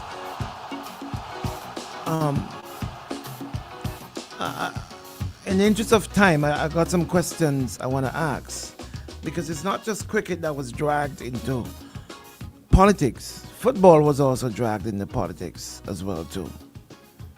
Football is being dragged into politics, might I add. Is that being done well? Ricky Scarrett also, did he do well when he dragged cricket into politics as well? Questions for you. Let's take a phone call. Caller, good morning, you're live. Good morning to you, my brother. I'm so happy, trust me. I tell them to let you come and spend some time with me, and trust me, Bing, we can do this together. We can fight this thing together. Don't worry. Just come look for bigger Bing, so we're going to get this done. Okay, Bing? I hope you are ready. Bing, I hope you are ready for the new St. Vincent and the Grenadines in 15 years' time, when we enter the realm of being a first world country. My brother, thank you very much. I am preparing for that. So said the clown. Ghana, brother. Take care. Thank you, my brother Bigger. Thank you, appreciate it. 4511069, that's the number to call. 4511069, that's the number to call. Questions about cricket, though. I mean, cricket is still on the front burner. Will these games, tournaments, festival, will it be carried on ESPN? Will it be broadcast outside of SVG? Caller, good morning, you're live. Good morning, Big. Lord love mercy. Good morning to the other one. I'm glad to have you back on the radio and hope all is well, and you soon know to be back to good health. Thank you, appreciate that. We are supposed to have a roundtable discussion, I understand, with some of the cricket legends.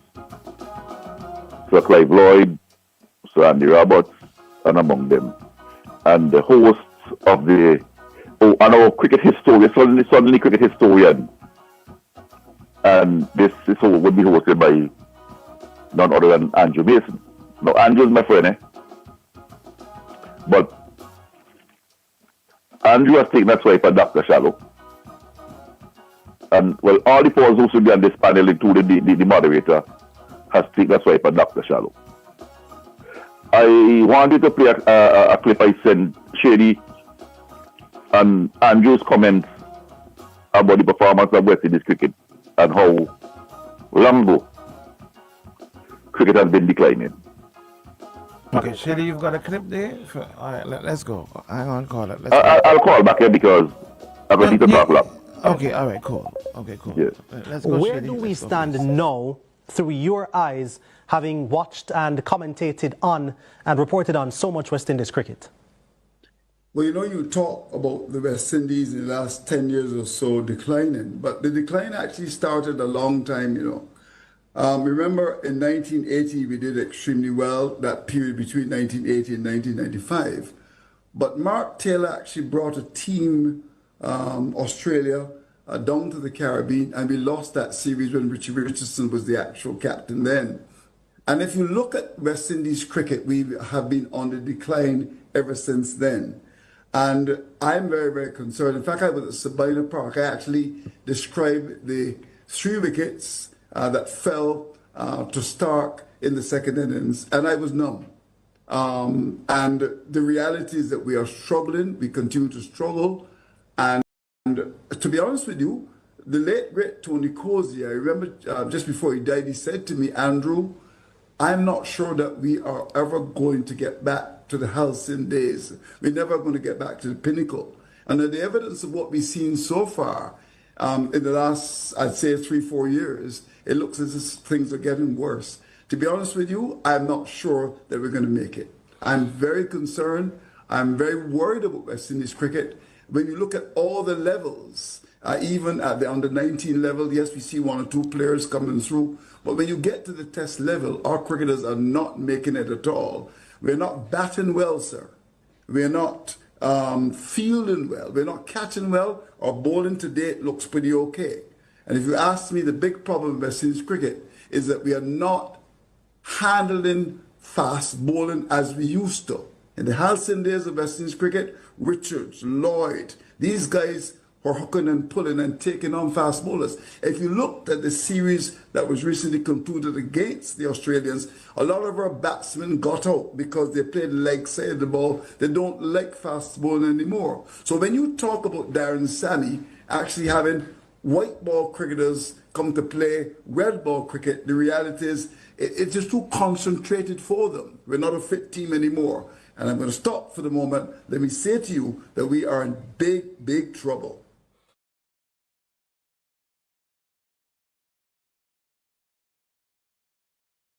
And 4511069. Another interesting comment that came in while Andrew Mason was talking. It said, "Shallow campaign," and you know me, I read everything that comes. I try my very best to read all the comments. All right, sorry, you can call back. A shallow campaign that he will turn West Indies cricket around, scare it on himself. Did he? Question mark. He made it worse. That's what Andrew Mason is saying. It will get worse if shallow continue. That is what thing. Morning, Max. I haven't heard you for a while because I haven't been paying much attention for the radio while I was not here. Good morning to you, Max. Good morning, my brother. Morning. I want to say I'm glad everything okay with you. We had a little scare last week there, so I was glad, you know what I mean? Yes, man. Just want to send positive energy to you. But Ralph Gonsalves is a psychological maestro, and he's playing us for fools, the whole entire Vincentian public. We have so much things to talk about. Here we are talking about cricket. Not saying cricket is not important. In an election year, when last week they say he port fix, this week some man come give you some Nancy story about he port 50%. And our money spending. Me hear people at Ministry of Education have to move here, there and everywhere because the building have more water than outside when rainfall. Roads, the airport just get patched again last week or week before last. They say it wasn't an issue. But here we are talking about cricket. Every year, the political maestro playing us for fool. Why are we talking about cricket? And half of the people them know who talking about cricket can't even tell us the full roster of the West Indies cricket team without Google. Last year, Ralph tell we love cricket. Remember how they be love cricket last year when he like go up when them put on light like they never have flashlight at their house? When Dr. Shallow now say, nah, me no want go to a wicked party and me want straight to the weak one here.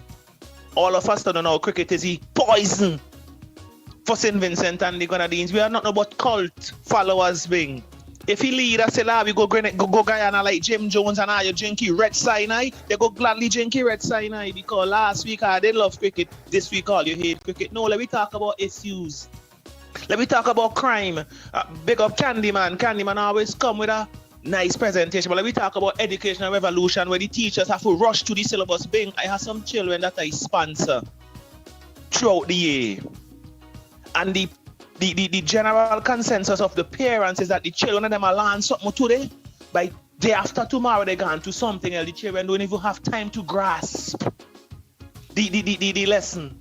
And I ask other friends who have children, they say, the children, the people, them have to rush, them are rush treating. When you ask the teachers why they rushing, they have a syllabus to abide by. Because on paper, it look good that we are doing this and we are doing that. I have friends who are teachers, have students coming up, can't even read, can't even formalize a proper sentence.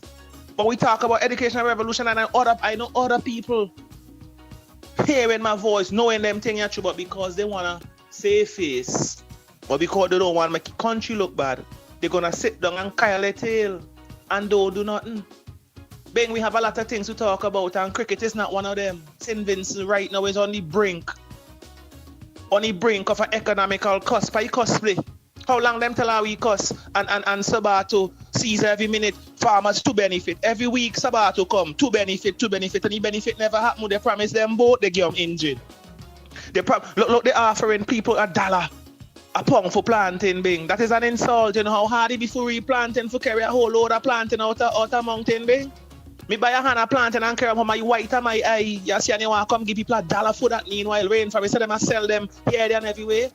For big money, yes, me say rainforest, and rainforest come to sell fish, but rainforest have everything in a supermarket. Renault for setting up a thing down Leeward, a whole heap of dust killing the people them down North Leeward.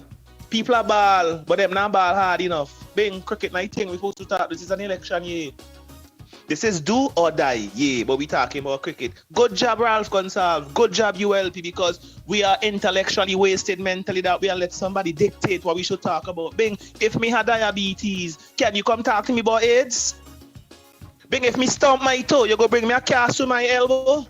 Bing, if me chop off a bike, you go tell me, boy, the car you have 4 brakes, shoes in the back and pad in the front, but a motorbike me ride. What are we doing? Wake up, people, wake up. Bing, big up yourself here. The 4th state, you see how we be? Yep. 4th state cannot die. 4th state only could change. We're a chameleon, we're going to change with the tide. And a lot of people who say Max Walker is disrespectful. Kingsley, the freightas, when I tell Ralph Gonsalves, our salary is more than your salary, your legal salary, because the Prime Minister's salary is $50,000 a year, and people who he tried to insult over the social media, but we are hustlers, and he said it in a context in which we are hustlers. Hustlers is not a bad thing, but when you talk about hustlers in the context, the way he talk about it, like we thief, like we are scammers, so I had to put things into context with the people them in the back. Your legal salary is not more than the legal salary of the people them who fighting for His Majesty's Army and Navy. So we're not going to stand up for that subliminal and disrespect, Mr. Prime Minister. And Kingsley going to tell me I'm disrespectful. How is that disrespectful, Kingsley? I asked him that question, and up to now we can't answer. A lot of you guys are just puppets, and the man have his string, and anything controlling us. Time enough for we wake up and a bing. Time enough for we wake up. But then we continue to talk about cricket. Hey, cricket sweet. Thank you very much, my brother. Thank you very much. Yes, sir. Listen, while we go to the top, I want to talk. I want to just. It seems as if this has become such a norm now that we don't even notice or remember or take.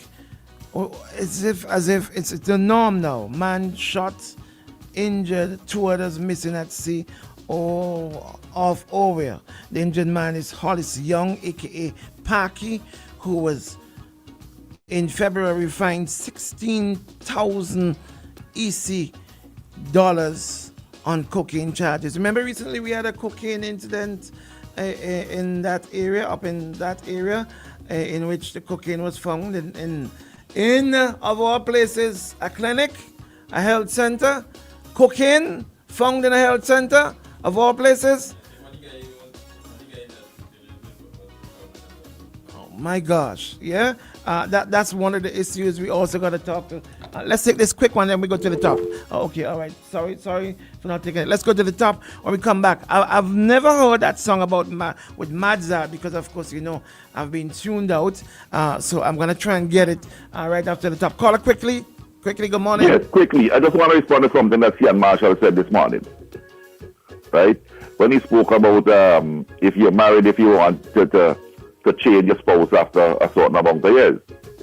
When the NDP was in office, the campaign for ULP in 1998, it was time for change. Okay? And then NDP was only there for, at the time, 15 years. It was time for change. You did 20 years, and you think it's time for change? Come on, Cian, you could do better than this. My brother, thank you very much. We're gonna go to the top. Listen, we're gonna go to the top. Someone sent us the Madzard song what is it called? Cricket politics or something like that. Let's go to the top, come right back, and I'm gonna hear it for the first time. All right, I'm gonna hear the Madzard song for the very first time when we come back right after the top. Let's do this, JD. Let's go. Wake up with the real Badman Bing and DJ Shady.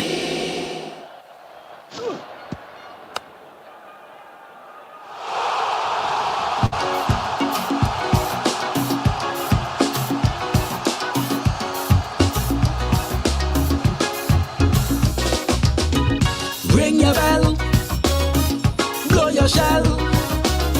Cricket, cricket, lovely cricket.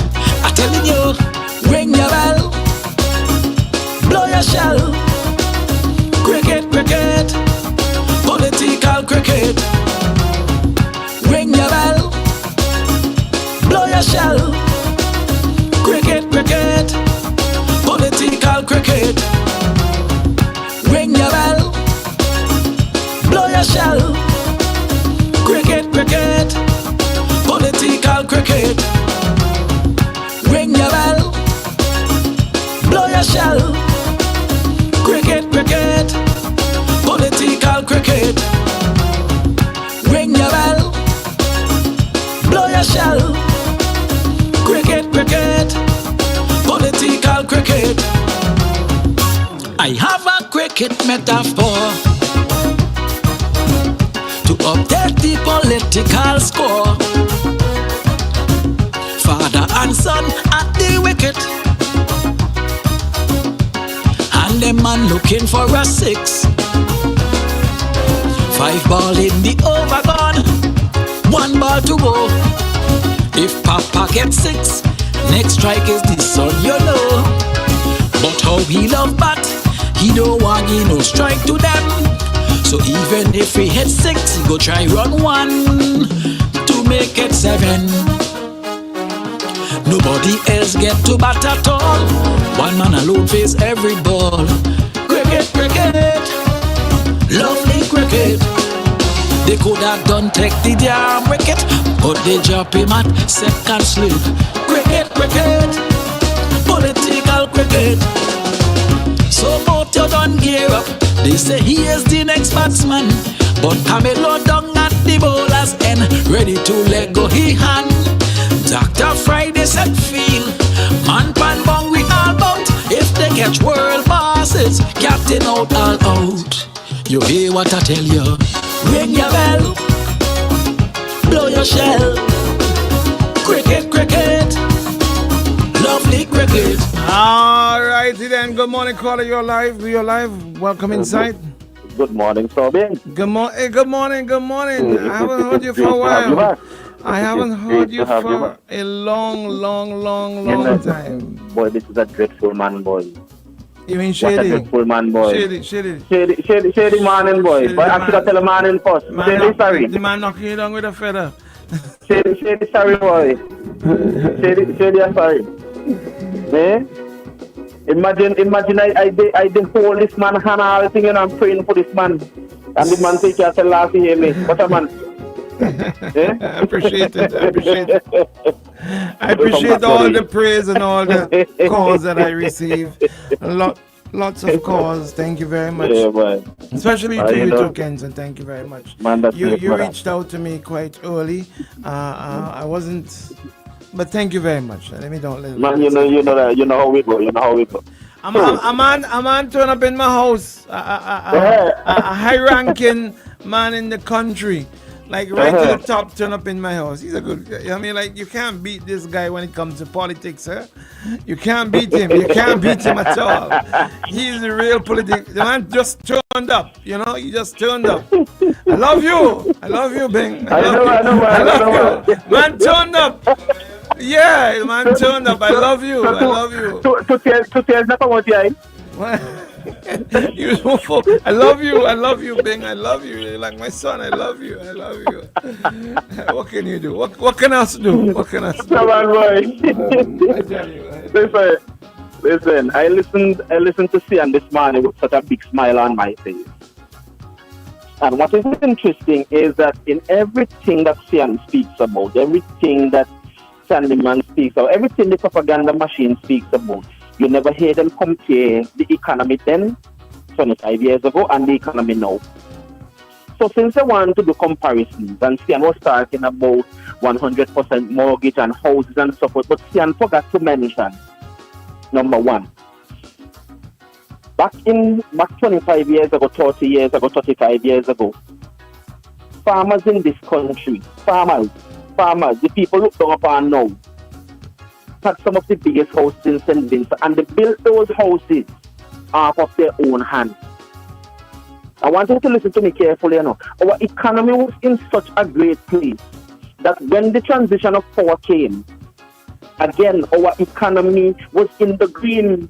Right now, 25 years and counting, our economy has been decimated to such a level that our treasury is in hundreds of millions of dollars of deficit. Celsian compare that. Celsian, when you're talking about the 100% mortgage, even with this 100% mortgage, you have senior civil servants looking to get a low-income house. I can tell you of many of them live in a low-income house. Think about that. Many are still on a list waiting, hoping that a low-income house may come. When Sian talking all this, let him check the newspapers weekly and see how many of these same properties are up for sale, are abandoned, are being repossessed by the bank. Tell him check the newspapers weekly. Because why? The economy has been decimated.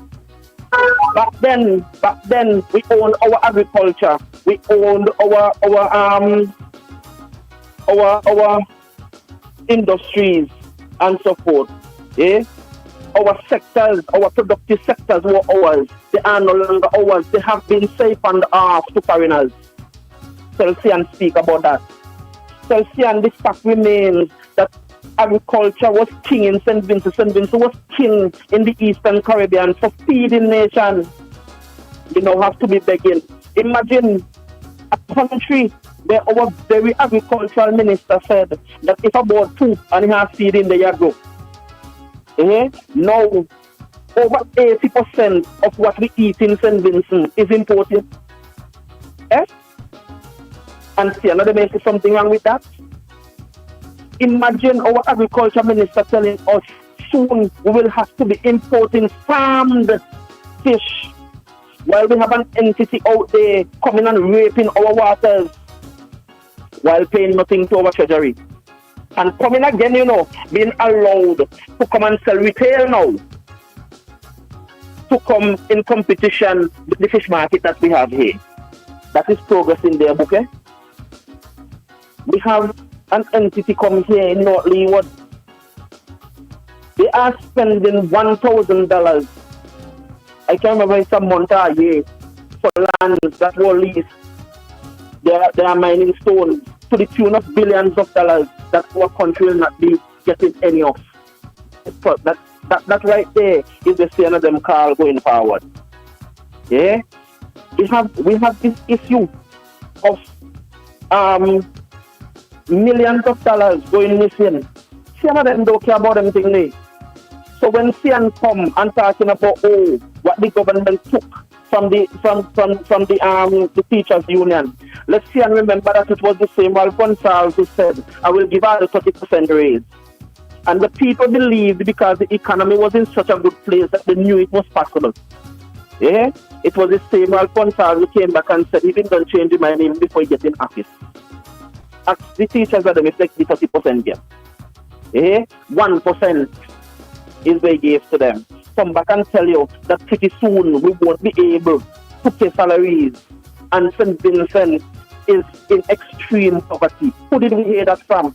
Now, we have an issue here where these people behave like the money of the country belongs to them and they go out of their way to keep hiding. That is why I call them thieves, Because here's the thing, you keep misappropriating money. They keep using money illegally too. They're illegally using money Imagine the amount of special warrants that have been used without coming to Parliament as they should. They got caught, they admitted, and they keep on doing it. And then they tell you, oh, so every time we have to use some money, we have to come to Parliament. Yes, that's still up. And then you have this issue now, this cricket thing, not the first time. And in every other country, for example, right now in Canada, they're looking to host the soccer finals and so forth. Yeah. Even before the government has to come to the people and say, hey, this is the amount of money we intend to spend, we expect to spend, and so forth, so that the people can win. Not in St. Vincent. More than a the government, once they decide, you know what, this is what we're going to do, they make up their mind, this is what we're going to do. They don't care how much they have to spend, they don't care what the people have to say. Just imagine, the last something that they had a cricket something, it was over $500,000, And we know that with this one, it is going to be more, because one, it was hastily put together. Two, the kind of people that they are bringing in, and they say they're going to honor the legend to them. Now, for me, let me just start one little bit on this cricket thing here. The legend to them, this CWI shouldn't have given the legend to them nothing. And let me tell you why I say that. The legends, when they played, the so-called legends, when they played and got paid. Yes, somebody decided, you know what, let us give you honor for what you did. You got paid, you did a job, you got paid. The thing is that now they are so ungrateful, turning against the same CWI. Well, for them more in government 25 years. How is it that within 25 years, at 10 years, at 15 years, at 20 years, they never think, say, okay, you know what, let me honor the legends and honor the greats. You wait until Cricket West Indies did it to come now because of Dr. Shallow, to want to make him look bad, to try to say you're doing something. How is it that you never did it for the past 20 years? Isn't that interesting? But now you come wanting to do it now after somebody else did it.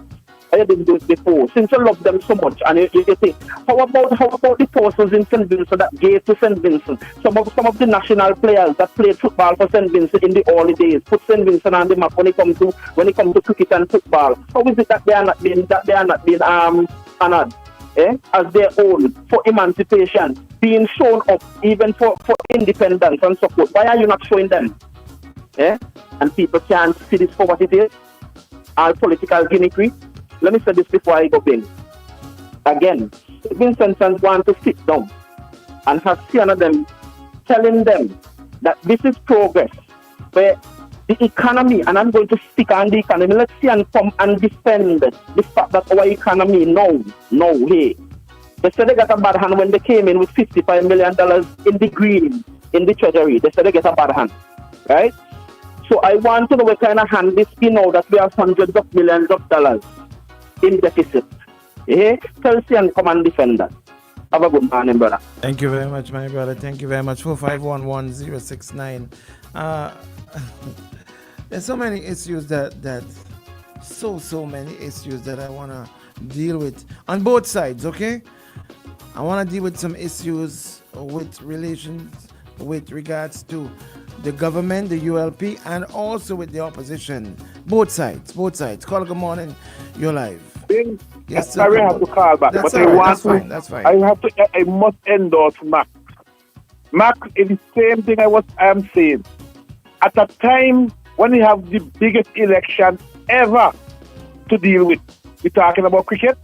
Cricket, for me, if these people that are in the cricket fraternity does not discipline themselves, the players I'm talking about does not discipline themselves, we are not going nowhere. We are at a state where we have seen the best days of cricket, and I'm not going to kill up myself with that. Because when cricket gone, we still got around going to deal with. So you're spot on, Max Walk. I totally agree with you. But cricket makes up a part of who we are, okay? My brother, I know that, but watch me. The last time I watched cricket was a match in Australia, when the Australian umpire, one of the cricketers would have complained about Ambrose and the white thing he was carrying in his hand.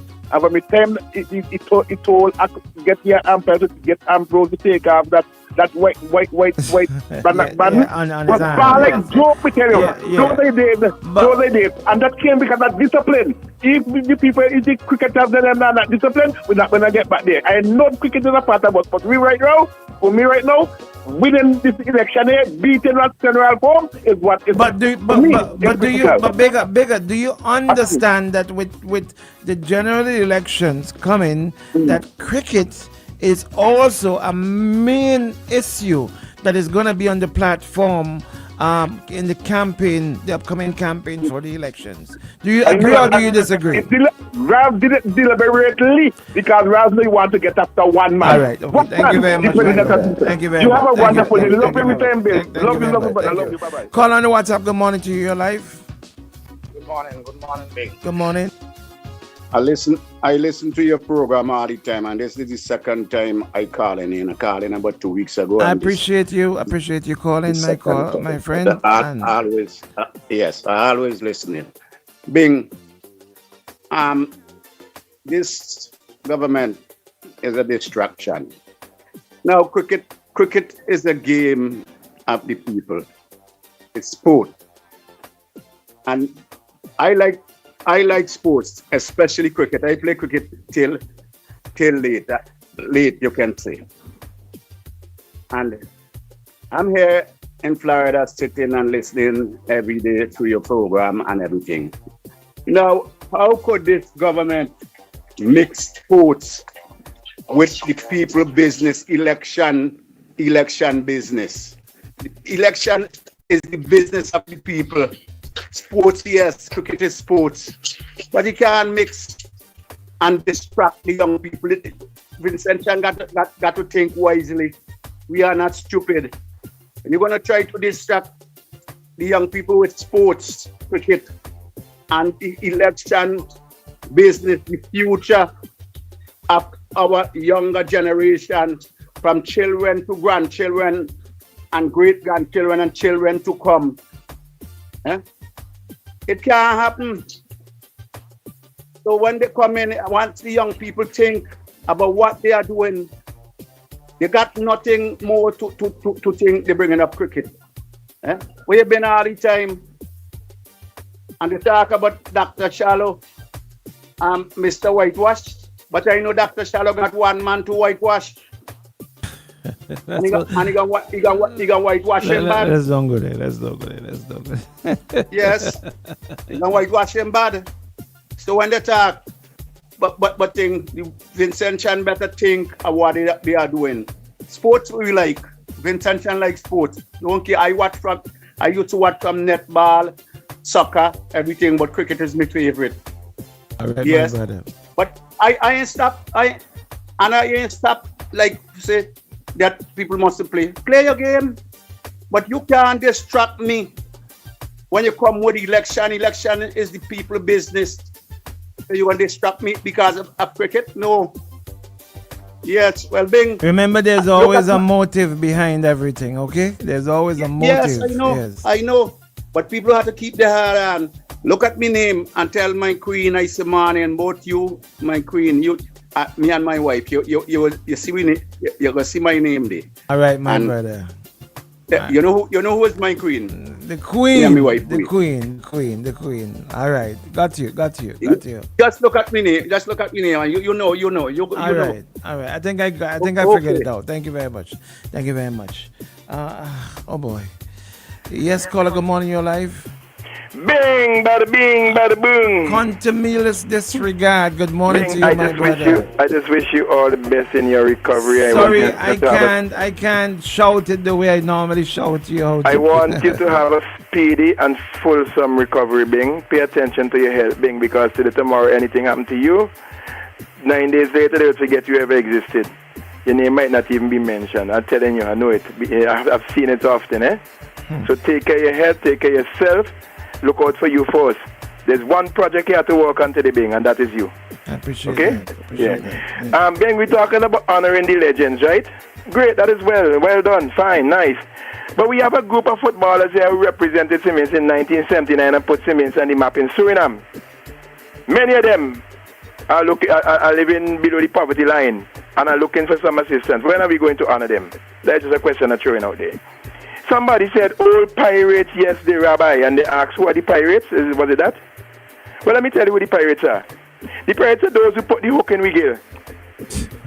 The pirates are those who put the hook in You're Wiggle. Shady laughing. I've never seen Shady The laughing. pirates are those who instituted that wicked draconian vaccine mandate that put hundreds of intentions out of job up to today. Those are the pirates. The pirates are those who can't account for the hundreds of millions of dollars that the audit report says missing. Those are the pirates. And there are many more things that we could account to the pirates. So when we ask who the pirates are, I think we know. But sometimes we're just looking to deflect attention. We're just looking to throw the blame somewhere else. And it's unfortunate that we're in this kind of situation. We're looking to beat up on cricket and we're looking to beat up on Dr. Shallow and everything. And I think the aim is to ensure that he's forced to resign so they could have a song and a dance. But whether he don't resign, or he go on in West Indies cricket, it ain't going to change the price of eggs. You've been found weighing in the balance and wanting, and you got to go. All right, my brother. You got to go. Blessings be. Thank you very Have much. a good day. Thank you very much. What's up? Good morning to you. Good morning. You're live. Good morning, Bing. Hey, my brother Doug. Good morning to you. I kind of mad with you, You are? Because I call you, I text you, I want to know what wrong. Well, Doug, Put on too, Doug, the very day that incident happened, I was told to get off my phone. So that was all you have to do is give me a thumbs up, man, because I worried about certain I know, people. and I appreciate all of the persons who reached out, including yourself. Because listen, as I see now, we can't, we ain't ready to don't know nothing but you. Anyway, thank you. Hope you're recovering good, and do what the doctor tell you, whatever you gotta do to make yourself better, not only for you but for your children. Okay. With that said, I want to tell you something. Nothing but a bunch of destructive jokers. I talking about C. Marshall, Candyman, and Mr. Weeks. Now, Mr. Weeks' job is to go after Dr. Shallow, which is good, because Dr. Shallow could hold his own and he could do everything he got to do for himself. He don't need me and nobody else to defend him. Number two, Ian Marshall talk about Port Kingston, and Candyman come back and talk about it. How it come in and it's going to be fixed and it this and it. I got pictures I get from the port yesterday. People still working, trying to fix it. And what they're doing things, they put in a bandage and gunshot wound. And it might stop the blood until you wink your eye, you see the whole blood flooding again. And that is what's going to happen. The people of St. Vincent Grenadines going to be paying for this port way beyond when they turn it over. I guarantee you that as I speak to you today. Now, the other thing is, you have a company in North Leeward who promised the people of St. Lucia government $20 million for election campaign. Now they're in St. Vincent.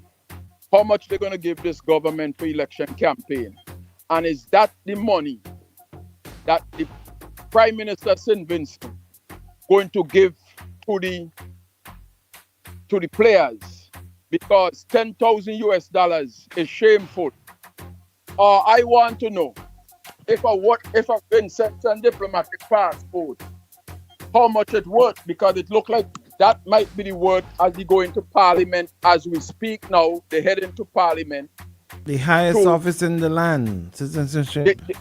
They're going to Parliament to put a bill to give the diplomatic passport and citizenship to the living players of the West Indies, all of them up in the 70s and 80s.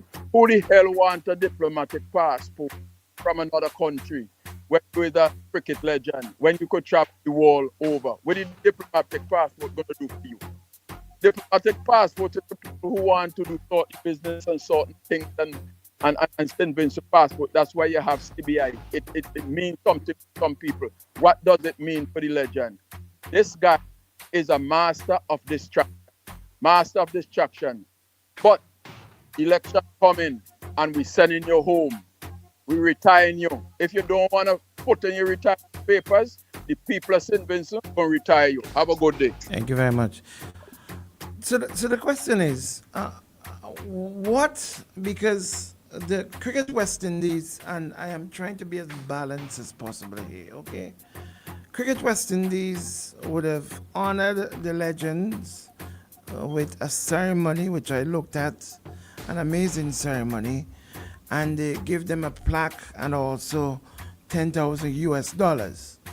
What are we going to do? Are we going to match that? Are we going to give them more than that? Where is this money coming from? Is this taxpayers' money? Is this going to be... Where is the song there? Wait, the guys from up so? Play it up for me, please, now. Light up for me, you know... wait. The soca, yeah. Is it gonna come from when it really drop it? Yeah. Where is this money gonna come from? These legends, okay, which have already been honored by Cricket West Indies, and truly, you know, it's grateful. They've been given a plaque. They live a good life, but where the money gonna come from? Call it Good Morning Your Life. While Shady, find that song for me, please. Call it Good Morning Your Life. Bing, good morning. Good morning, sir. Good morning. Nice hearing you back again, my brother. Yes, thank you very much. Now, my thing, right? We having a round table conference on cricket.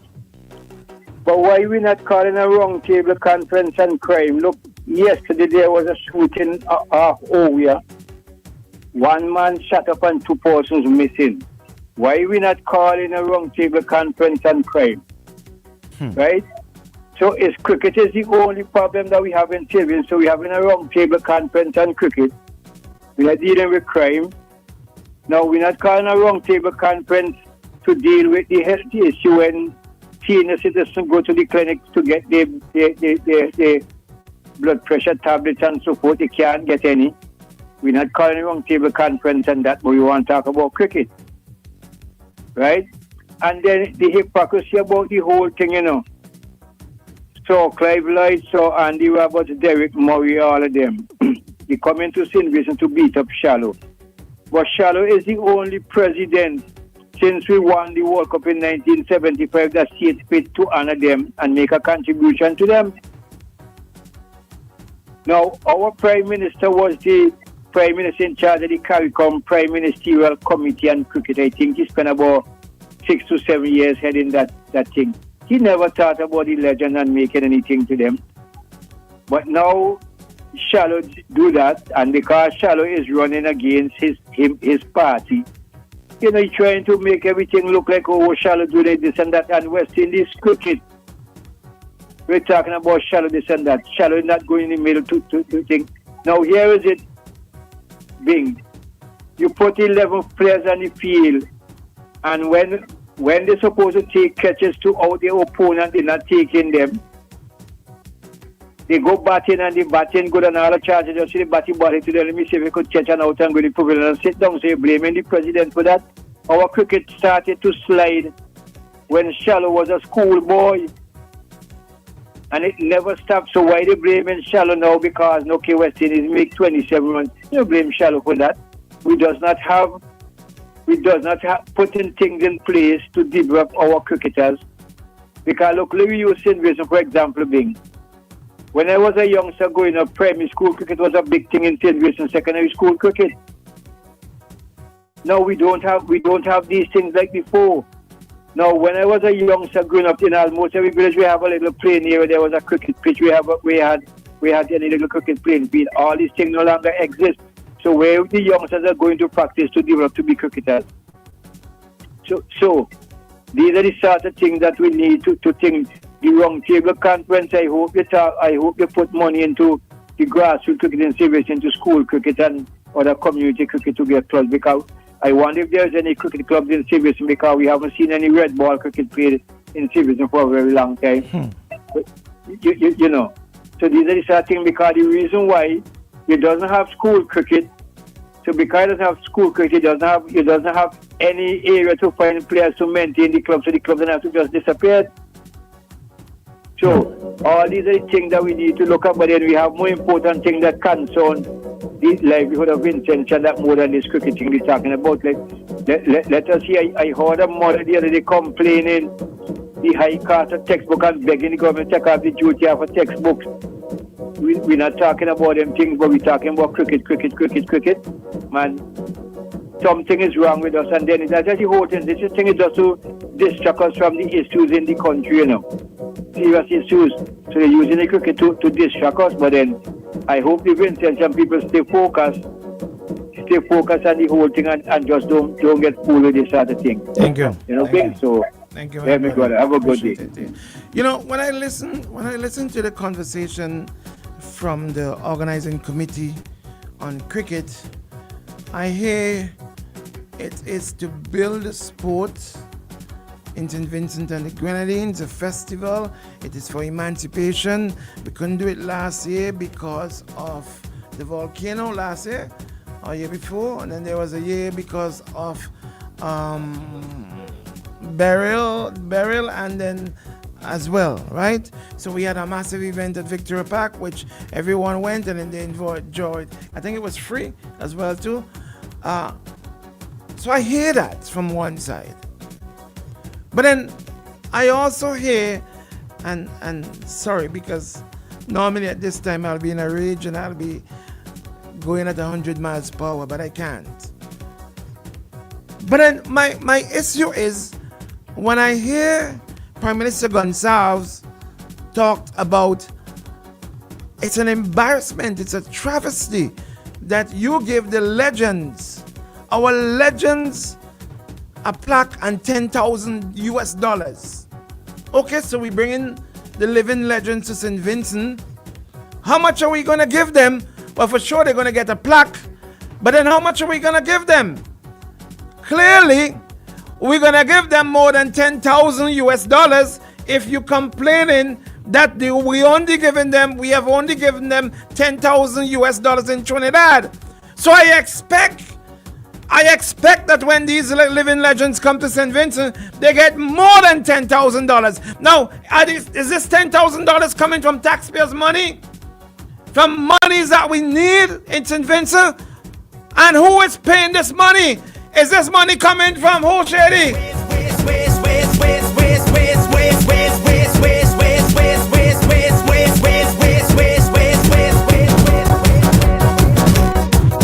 Is this man from the Grenadine Island of Canada gonna have to come up and bring out his checkbook again to pay, because we don't want to use taxpayers' money to pay for the legends, the living legends? We have to do more than the $10,000 if we complaining that we only give them $10,000. So therefore, we're gonna have to come up with more than $10,000. I'm hearing all kind of figures. So whoever is paying for it, my feeling is that, oh gosh, man, you can't use taxpayers' money. Things ain't so good. Look at the condition of the road. But you can say some people know the value of everything, but they don't know money and whatever it is put.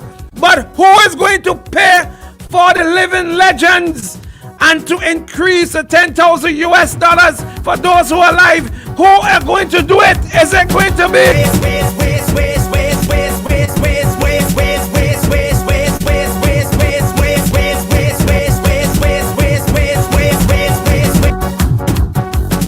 Caller, good morning. You're the final one before we take a commercial break. Good morning. Good morning to you, caller. Hi, good morning, Bing. How Good you morning. doing? Good morning, my brother. Good morning. Good morning to you. Good morning. Good morning. Good morning. Good morning, Shady. The top DJ in the morning, man. Keep up the good work. Bing, I called primarily because I want to welcome you back. I was really, really concerned when you left the air abruptly last week. I even left a WhatsApp message on the station wishing you well. So to have you back it's a breath of fresh air. It's a joy to all of us who love this morning program. You have created something um, huge here. And I know you always say that your mic is your weapon, but we need you behind that weapon. We need you wielding that weapon. So I want to join those who urge you to continue to taking care of yourself. Thank you. We Thank need you. you. We need you here, my brother. May God continue to bless you, and may you continue to recover fully. But I'm not going to engage too much in the politics this morning, other than to ask this question that I want the people of St. Vincent and the Grenadines to ponder seriously. If the government can orchestrate such a blatantly political maneuver, i.e., what is going to happen this weekend as part of their politicking thrust, what won't, using taxpayers' money, what won't they do behind our backs? That is a question that the people of St. Vincent and the Grenadines need to ask themselves, especially those who continue to live under the yoke of this government, whether it is through political victimization, economic assassination, etc., including the dismissed workers. The government is willing to expend hard-working taxpayers' money to orchestrate and operationalize this clearly political-oriented move over the weekend. And this is being done under the light of day. What won't they do under the cover of darkness in order to win an election, the upcoming election? This is a question that we need to ask ourselves. Thank you, Bing. Blessings, man. Thank you very much, my Continue brother. to get Nice better. hearing your voice. Yes, thank you. Yeah, and as the days go along, I hope my strength will get back there. I'm fighting with. We should be hearing from Dr. Richards anytime now. Listen, full disclosure. I'm going to tell you something. Let me see if this is Doc. Good morning. Is this Doc? No, it's not, Doc. Okay, all right. Quickly, we're standing by to have Doc. Yes. Now, all our living cricket legends, let's say these cricket legends, have been honored by their respective countries. I think all of them were given the highest honor the country could afford. Those were members of the Commonwealth were given a knighthood. Right? So the Richards has been elevated a bit higher in Antigua. I think he's been named, recognized as national treasure. Has been given driver and is paid a monthly salary. Wow. As a national, whatever it is in Antigua. What could St. Vincent and the Grenadines do for these guys that the country has not done for them? Shady, tell him, Shady. We're gonna give them money from who, Shady? Hold on.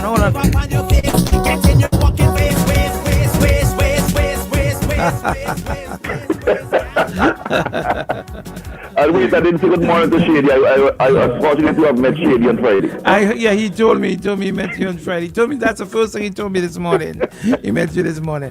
We standing by. We got Dr. Richards. He messaged me and told me he's got an appointment, so we want to get him in 5 minutes. After the 5 minutes, maybe you can get back. Okay, all right? Okay, all right, cool. Full disclosure, I want to say something. That many of you may not have known. Last Thursday, we have someone who does acupuncture in the studio. Was it Thursday? It wasn't Friday. It was Thursday. Yeah, it was Thursday. No, it wasn't Friday. Couldn't be Friday. Or maybe it was Friday or Thursday. Last Thursday or Friday, we had a Dr. Alicia, who's an acupuncturist, in the studio. Dr. Richard, we standing by. Doc, are you there? No, I can't, Doc. Give me my 5 minutes after 2. Yeah, okay. After Doc. Yeah. Okay, he's standing by. Okay. We're standing by to have Doc because he's got an appointment. All right, so we're standing by to have Doc come in earlier than he would normally come in. Let's see if we got him. Doc, are you there? Okay, cool. Yes, we had Dr. Alicia, and she had an event for free at the Glad Tidings Tabernacle Church in Gomé on Saturday. The turnout was more than expected. It was a massive turnout of persons who came out, who were treated. She had an assistant by nurses as well, who turned out. They were fed as well. Now, I'm going to say something to you that many of you may not know. Some may know, but most of you may not know. This Dr. Alicia is my sister. Like my real sister. My sister, right? And she didn't want anyone to know that, because of course she don't want to walk in the shadow of her brother. And that's how she is, right? So Dr. Alicia, who did the acupuncture, who was in the studio, was interviewed by Fuji, who put Fuji on the chair and did the acupuncture stuff on him. That's my sister, Dr. Alicia, all right? And she's still getting a lot of calls. A lot of people are calling me, asking if they can get her to. She has also given commitment to go to people, to meet people all the way in Barely and other places, to go to them. That's how she is, all right? Just like Dr. Frederick, J.B. Frederick, who came to St. Vincent and gave of his time and his service to give back to St. Vincent. Dr. Alicia, my sister, she came to St. Vincent. Of course, I had my issues. She came down, and while here, she used the opportunity to say, listen, I want to give back of my time, all right? And what she do in the U.S., as she said, it's a sliding scale. She get paid up to $300 per hour, and as low as $75 per hour, according to the patient and all of that. But an average $300 per hour. And she, on Saturday, the turnout was really, really good. A nice turnout. They were caterers. They put caterers were in place to feed them, because they need to have a meal before she did the process of acupuncture to them, and she made sure all of that was done to the family, of course. So that's Dr. Taylor. Dr. Alicia is my sister, and she didn't want anyone to know that, because she's got this thing about, I don't want to walk in the shadow of my brother. I don't want, because I'm Bing's sister, that things must happen. She's funny like that. She's funny like that, but it's a good treat to have. Dr. Richards, we're waiting on you. We're waiting your call. Dr. Richards, I am sorry. I know you had an appointment, so you said you wanted to get in. We've been trying to get you in, but the phone lines have been ringing. So Dr. Richards, let me see. Dr. Richards, he's not been with us for a while, because I think he's been out of state. And Dr. Richards, one more call. Dr. Richards, we're waiting on you to call. So I take it that he's not going to come. So let's go. The other persons who wanted to get in, Bones, good morning to you. You can get in now, all right? Because Doc didn't get in. Whenever he tried to get in, the lines were blocked up and all of that. So he couldn't get in. My apologies to Doc. And now is the time I really wanted to hear Doc's voice, because I haven't heard his voice for a while. So Bones, you can call those of you who wanted to call. You can call now 451-1069 or 455-1069. That's the number to call to get in, 455-1069. If not, we're going to take our commercial break, and I'm going to sign out for the day, and I'm going to go, because it's okay. Let's see if this is Doc or Bones. Good morning. Oh, okay, we got Dr. Richards on the WhatsApp line. All right, then I will call back. Yeah, okay, cool. We got Dr. Richards on the WhatsApp line. Shady, let's bring his Doc. Bring Doc. Let's bring Doc. Doc, drop for me, please. Oh boy, Doc. Let's bring his Doc. Let's bring his drop. Shady, bring Dr. Richards drop. Let's check in with the doc and look at things with a wider lens. Pastor Richards on OMG.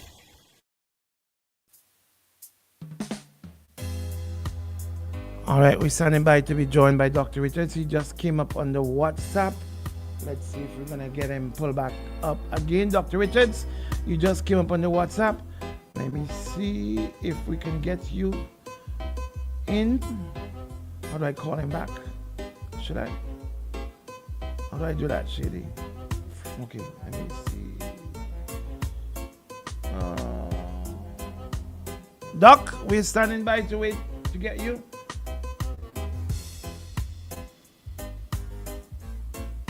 Dr. Richards, we are awaiting your call. You came up just now, and when we went to play your drop, you disappeared. I don't know what's going on. I'm trying very, very, very hard to get it going this morning to get my. Please. I'm trying very, very hard to have things fall into place, so my stress level can be down. Dr. Richards, we are waiting on you. We played your drop, and also we are playing your background instrumental. All right. I guess he's not gonna call, but he did call a while ago, and by the time I turned around to have Shady play his drop, he was out. All right. Let me see if I can call him via phone line, WhatsApp call. All right, we're trying to call him WhatsApp call because I'm not getting him to call video call as he would normally do. So let's see if we can get him on the WhatsApp call. Good morning, Doc. Good morning. All right. Well, he's not there. I think he ended the call. Huh? What's that? Yeah, the StreamYard is up. Good morning, Doc. All right, let's try it one more time. Let's go.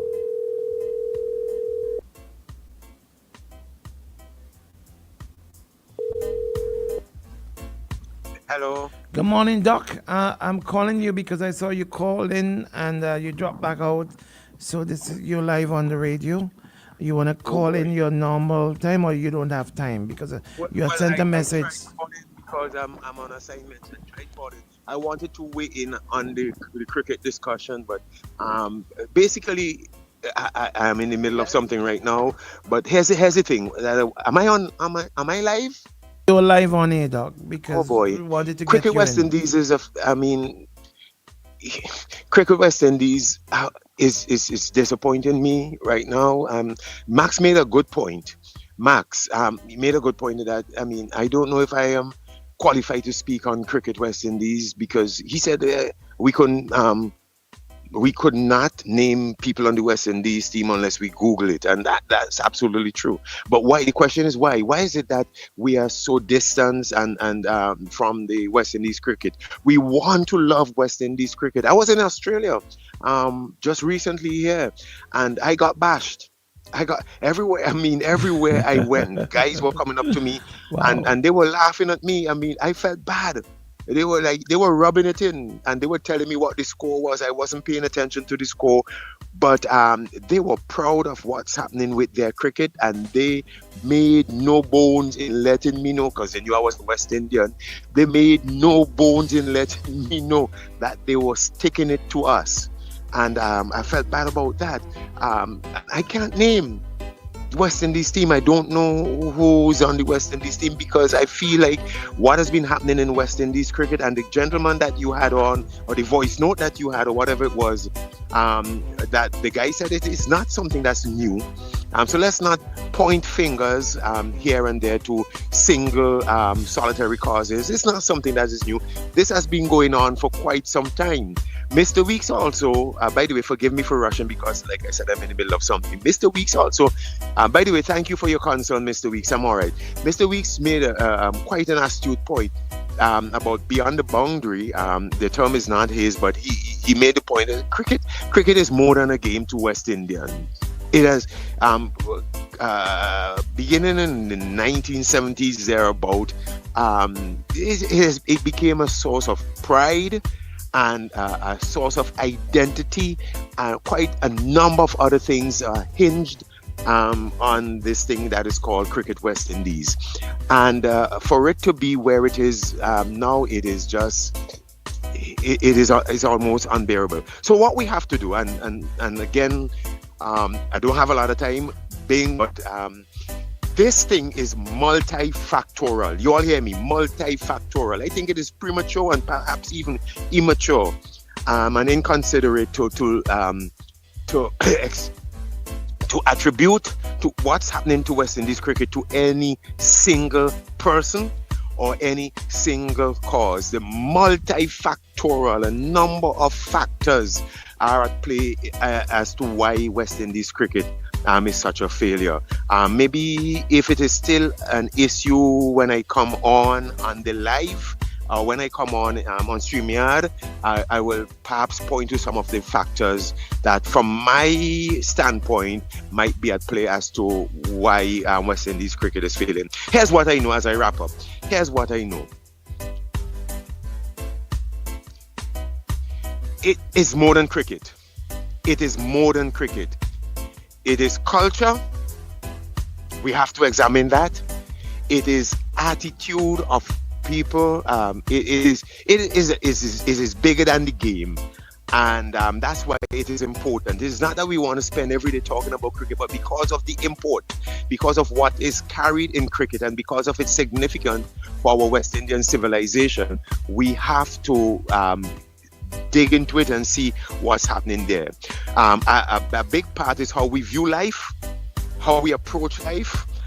Whether it is a drive and a striving for excellence or satisfaction with mediocrity, that I'm going to do. One of the things I've said over the years is that wherever there's failure, you got to consistently make changes. John Cotter out of Harvard University, a brilliant guy. John Cotter said, you create urgency whenever you need change. And I don't know that there has been that sense of urgency around West Indies cricket to generate the kind of change that is needed. I'll talk more about this. I gotta go. Thank you for the couple of minutes here. Thank you very much, Doc. I really do appreciate you. On a personal note, I need to have a conversation with you at some time. Okay? Shout me. Shout me. I'll be glad to talk with you. Running a busy schedule, but you're not gonna make time for you. Take care. Bye. Thank you very much, Doc. That's bye. our very own Dr. Richards. I know that Bones are trying to get in. Bones, you can call us now. You can call us now on whichever the platforms you've been trying to get in all morning. I know you've been trying to get in. So you can call now, please. We only got 8 minutes to go. So please, Bones, you can call now. And my apologies. I know every time you call, the phone line's been busy and all of that. So you can call now. All right. Let's go. Good morning. Morning to everybody. Bing, welcome back, buddy. Good to hear you. Thank you, my brother. Thank you. Here. But now that I know your sisters to do the acupuncture, you need to put needles all over you. You should put about 150.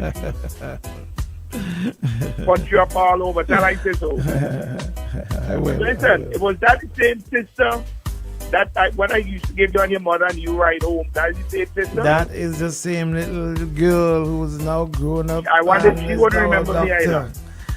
I maybe she would. Yes. Yeah. Well, listen. You made a comment, right, about earlier in your commentaries. You said that cricket should not be cricket is going to be part of the conversations on the rostrums when these guys start the campaign, in the election campaign. Now, we have a lot of supposedly we have a lot of bright people in St. Vincent. People are becoming more and more aware of a lot of things. It shouldn't be made an issue. If they're trying to use, any government trying to use cricket, right, to elevate or to campaign with as something extremely good, all they got to do is win cricket against the development in St. Vincent. How is cricket significant to the development in terms of where St. Vincent is today when it comes to infrastructure, agriculture, for exports. How do you measure using cricket to entice young people into voting for you? If young people are smart, okay, they should be able to figure out, like what is this really doing for me? I don't have a magic, I don't have a crystal ball to know if the NDP wins the election, how they will perform. But I could tell you one thing that I know. If the NDP wins, if they do their forensic audit like they say they will, and listen, I think if they win, that would be one of the mandates that they will be given why people voted for them to win. So if they do their due diligence and do the forensic audit, depending on what they find, I'm going to tell them right now, and everybody, all you don't expect miracles in the first term, and all you got to hold the NDP to what they promise up to a certain point, because if they ain't got no money, they can't do nothing. The point is, do you want to continue this road that's heading down? Let me tell you something. What people don't realize, what you get now, somewhere down the road, they're going to say, frick, look at the bank accounts, a lot of people, and see if you're getting any more compared to what you used to be able to save long ago. Somewhere along the line, whether it's your license, your NIS, or something, they're going to tax you, because the worst thing any government could mention is taxing income. But guess what? You take 1% from the income, but you put on 1.5% here, there, and every way. They collected much more in revenue, and you guys don't see it. That's the trickery. That's one of the trickeries that governments use. You see it. Listen, this thing is I have to figure out, guys. It's very simple. Government. Let me give an example. Water bill up in Canada. I'm going to send you a copy of my water bill. It's not just the consumption of my gas bill for my house, natural gas.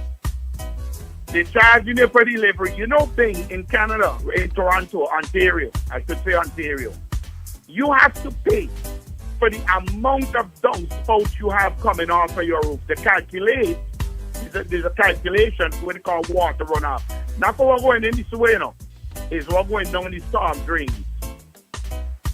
And you have to pay for water collected on your house roof from rain to get it to go down in the storm drain. That's part of the formula, because I tell you, I used to pay $100 and something, even though I have an in-ground sprinkler system, for 3 months. Now my bill in the summertime is $400-500, because by the time they add on all these extra little taxes here, there, and everywhere, that's how they get you. People have to pay attention to the nitty-gritty stuff that impacts your daily life, and stop looking at the major projects that only helping 400 or 500 people to get a permanent job. What happened to everybody else? You see, I don't understand why. For instance, if I was on the opposition team, the things that I would be talking about, whether it's radio, television, community meetings or not, I would be, these are the things that you have to put out to the people. You have to start educating the people on basic economics and how things impact them. Somewhere down the road, folks, all this borrowing is going to cost every single one of you money. Yeah, no free meals, money buddy. that you No free meals, no free meals, no free meals. No free meals. But you see things, like I always use this thing. My Yugoslavian partner tells me, and People try to put it into context. How do you eat an elephant? One bite at a time, even if it takes you a whole year. That's how governments catch you. They put on a little bit here, little bit there. And guess what? All of them, they just keep kicking the can down. Well, not kicking the can, they keep kicking the citizens down the road. And people don't realize it. They keep kicking all you got to start holding, no matter which government. And I would always say this. Does not matter which government is in power. People, you have the power. You have to start holding your government responsible. I see it, more and more countries around the world waking up, A lot of people are waking up. Thank you, Bones. We're going past 10. We're going past 10. Thank you. All right, buddy. Have a good one. Yeah, and try and call all here, please, Bones. Try, please. Yeah, try. well, I was trying, but everybody beating me to it because remember I think I go to 40 different channels to reach something. Yeah. Okay. All I have some personally to see. Remember that text I sent you? I will talk to you about that personally. All right, my brother. Thank you very much. Thank you. All right, good. Yeah. I want to say before I leave, because I'm wrapping up now, thank you to Anne Detritus, Winston, Brendan, Bot. Good morning to you. Thank you. You guys, I've seen all of your messages, but I couldn't respond. And there's a reason why I couldn't respond. I saw your messages after the fact. And I haven't said what happened. And I'm not going to say what happened to me. Shady knows because he was in the studio. Family members know. But I'm not going to talk about it for obvious reasons, right? I have some friends who decided they're going to stop talking to me because I haven't told them what happened. Well, that's fine. I'm okay with that, right? Because I'm not ready to go there. I'm not ready to go into that yet because opening that portal is very emotional for me. All right? Very, very emotional for me. So I'm not gonna. So all the persons who would have reached out to me, and you didn't get a response, it's because I couldn't. But I do appreciate that you reached out to me. Also on both sides of the political aisles, there were persons who reached out, and likewise, I didn't respond because I couldn't. I just couldn't. Major Leacock, thank you very much for reaching out. I didn't know.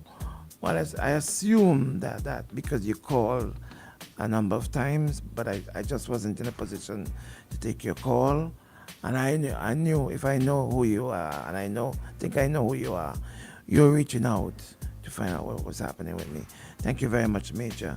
And on the other side as well, thank you to Comrade. Yeah, Comrade. You show up. You didn't reach out. You show up. Yeah. Thank you very much. And I do appreciate everyone. And those who got upset because they didn't get a response. I hope you understand. I hope I could make you understand that. Yeah, well, I reached out and I didn't get a response. You didn't get a response as well too. until yeah. after. Right, because I wasn't in a position to respond. And those I appreciate those who understood that I wasn't in a position to respond.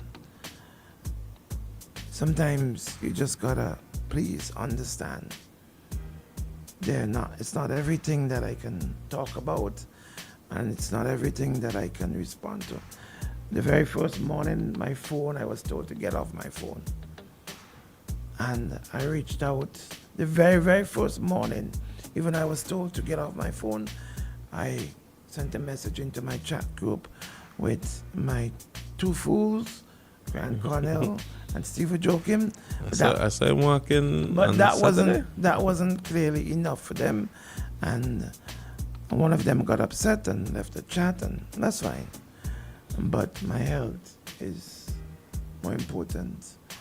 My health is very important. We're going to patch it up. we're gonna patch it up. But my health is very, very important, you know. And I've been told to do certain things, and I had to do it.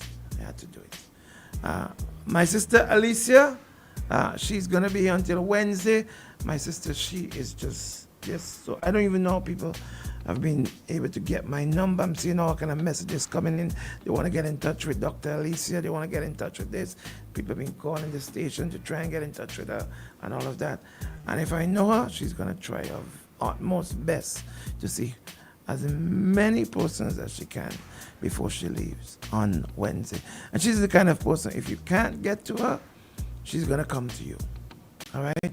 And this is a service she offers in the States up to $300 US, and she's offering it for free here. All right? Thank you very much. You guys have a good day. Now, if you notice that my energies were a bit low this morning, I don't know. I just don't have the strength, but I have to be here. And as I go along, I'll be back tomorrow morning. And as I go along, I hope, I'm pretty sure my energy will get back up there, right, as I go along. Thank you very much, guys. I see a call coming in from Garfield. Whoever Garfield is, whoever you are, Garfield, I don't know who you are, but you're going to be an absolute final caller. Good morning, Garfield, whoever you are. Mr. Bain. Yes, good morning. Thank you. Now I am taking a low tone this morning. The last time I listened to you is that you was on a ramp and I was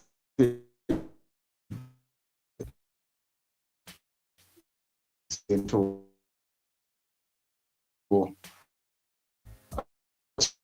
and you get upset and you send them to hell. And from that I didn't hear you again. So it's good to hear you, and I'm saying just keep a low profile. You're powerful, but you don't have to be up there to prove, you know. A soft answer can be so powerful based on how it was said. So glad to hear you back, Bing. Thank you. And please take good care of yourself, brother. Thank you. And the only one, as I said in the chat, the only one who really knew what was happening in the studio was Shady. Shady and I were in the studio, and Shady looked at me, and I think he realized something was up. And when I left the studio, he came outside, and I saw the look in his eyes, and he was quite worried. And I was like, no, Shady, I can't.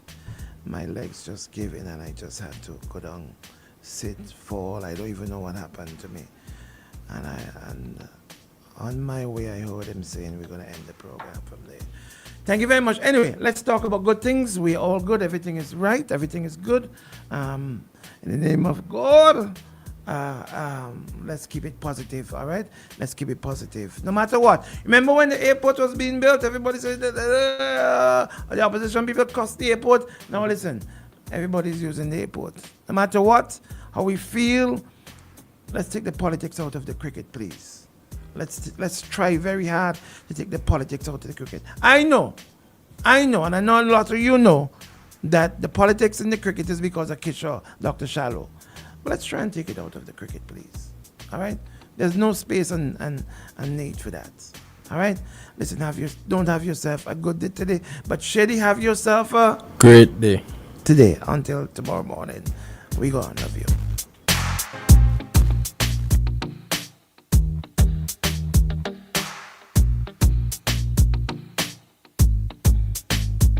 Our Caribbean offers so much more beyond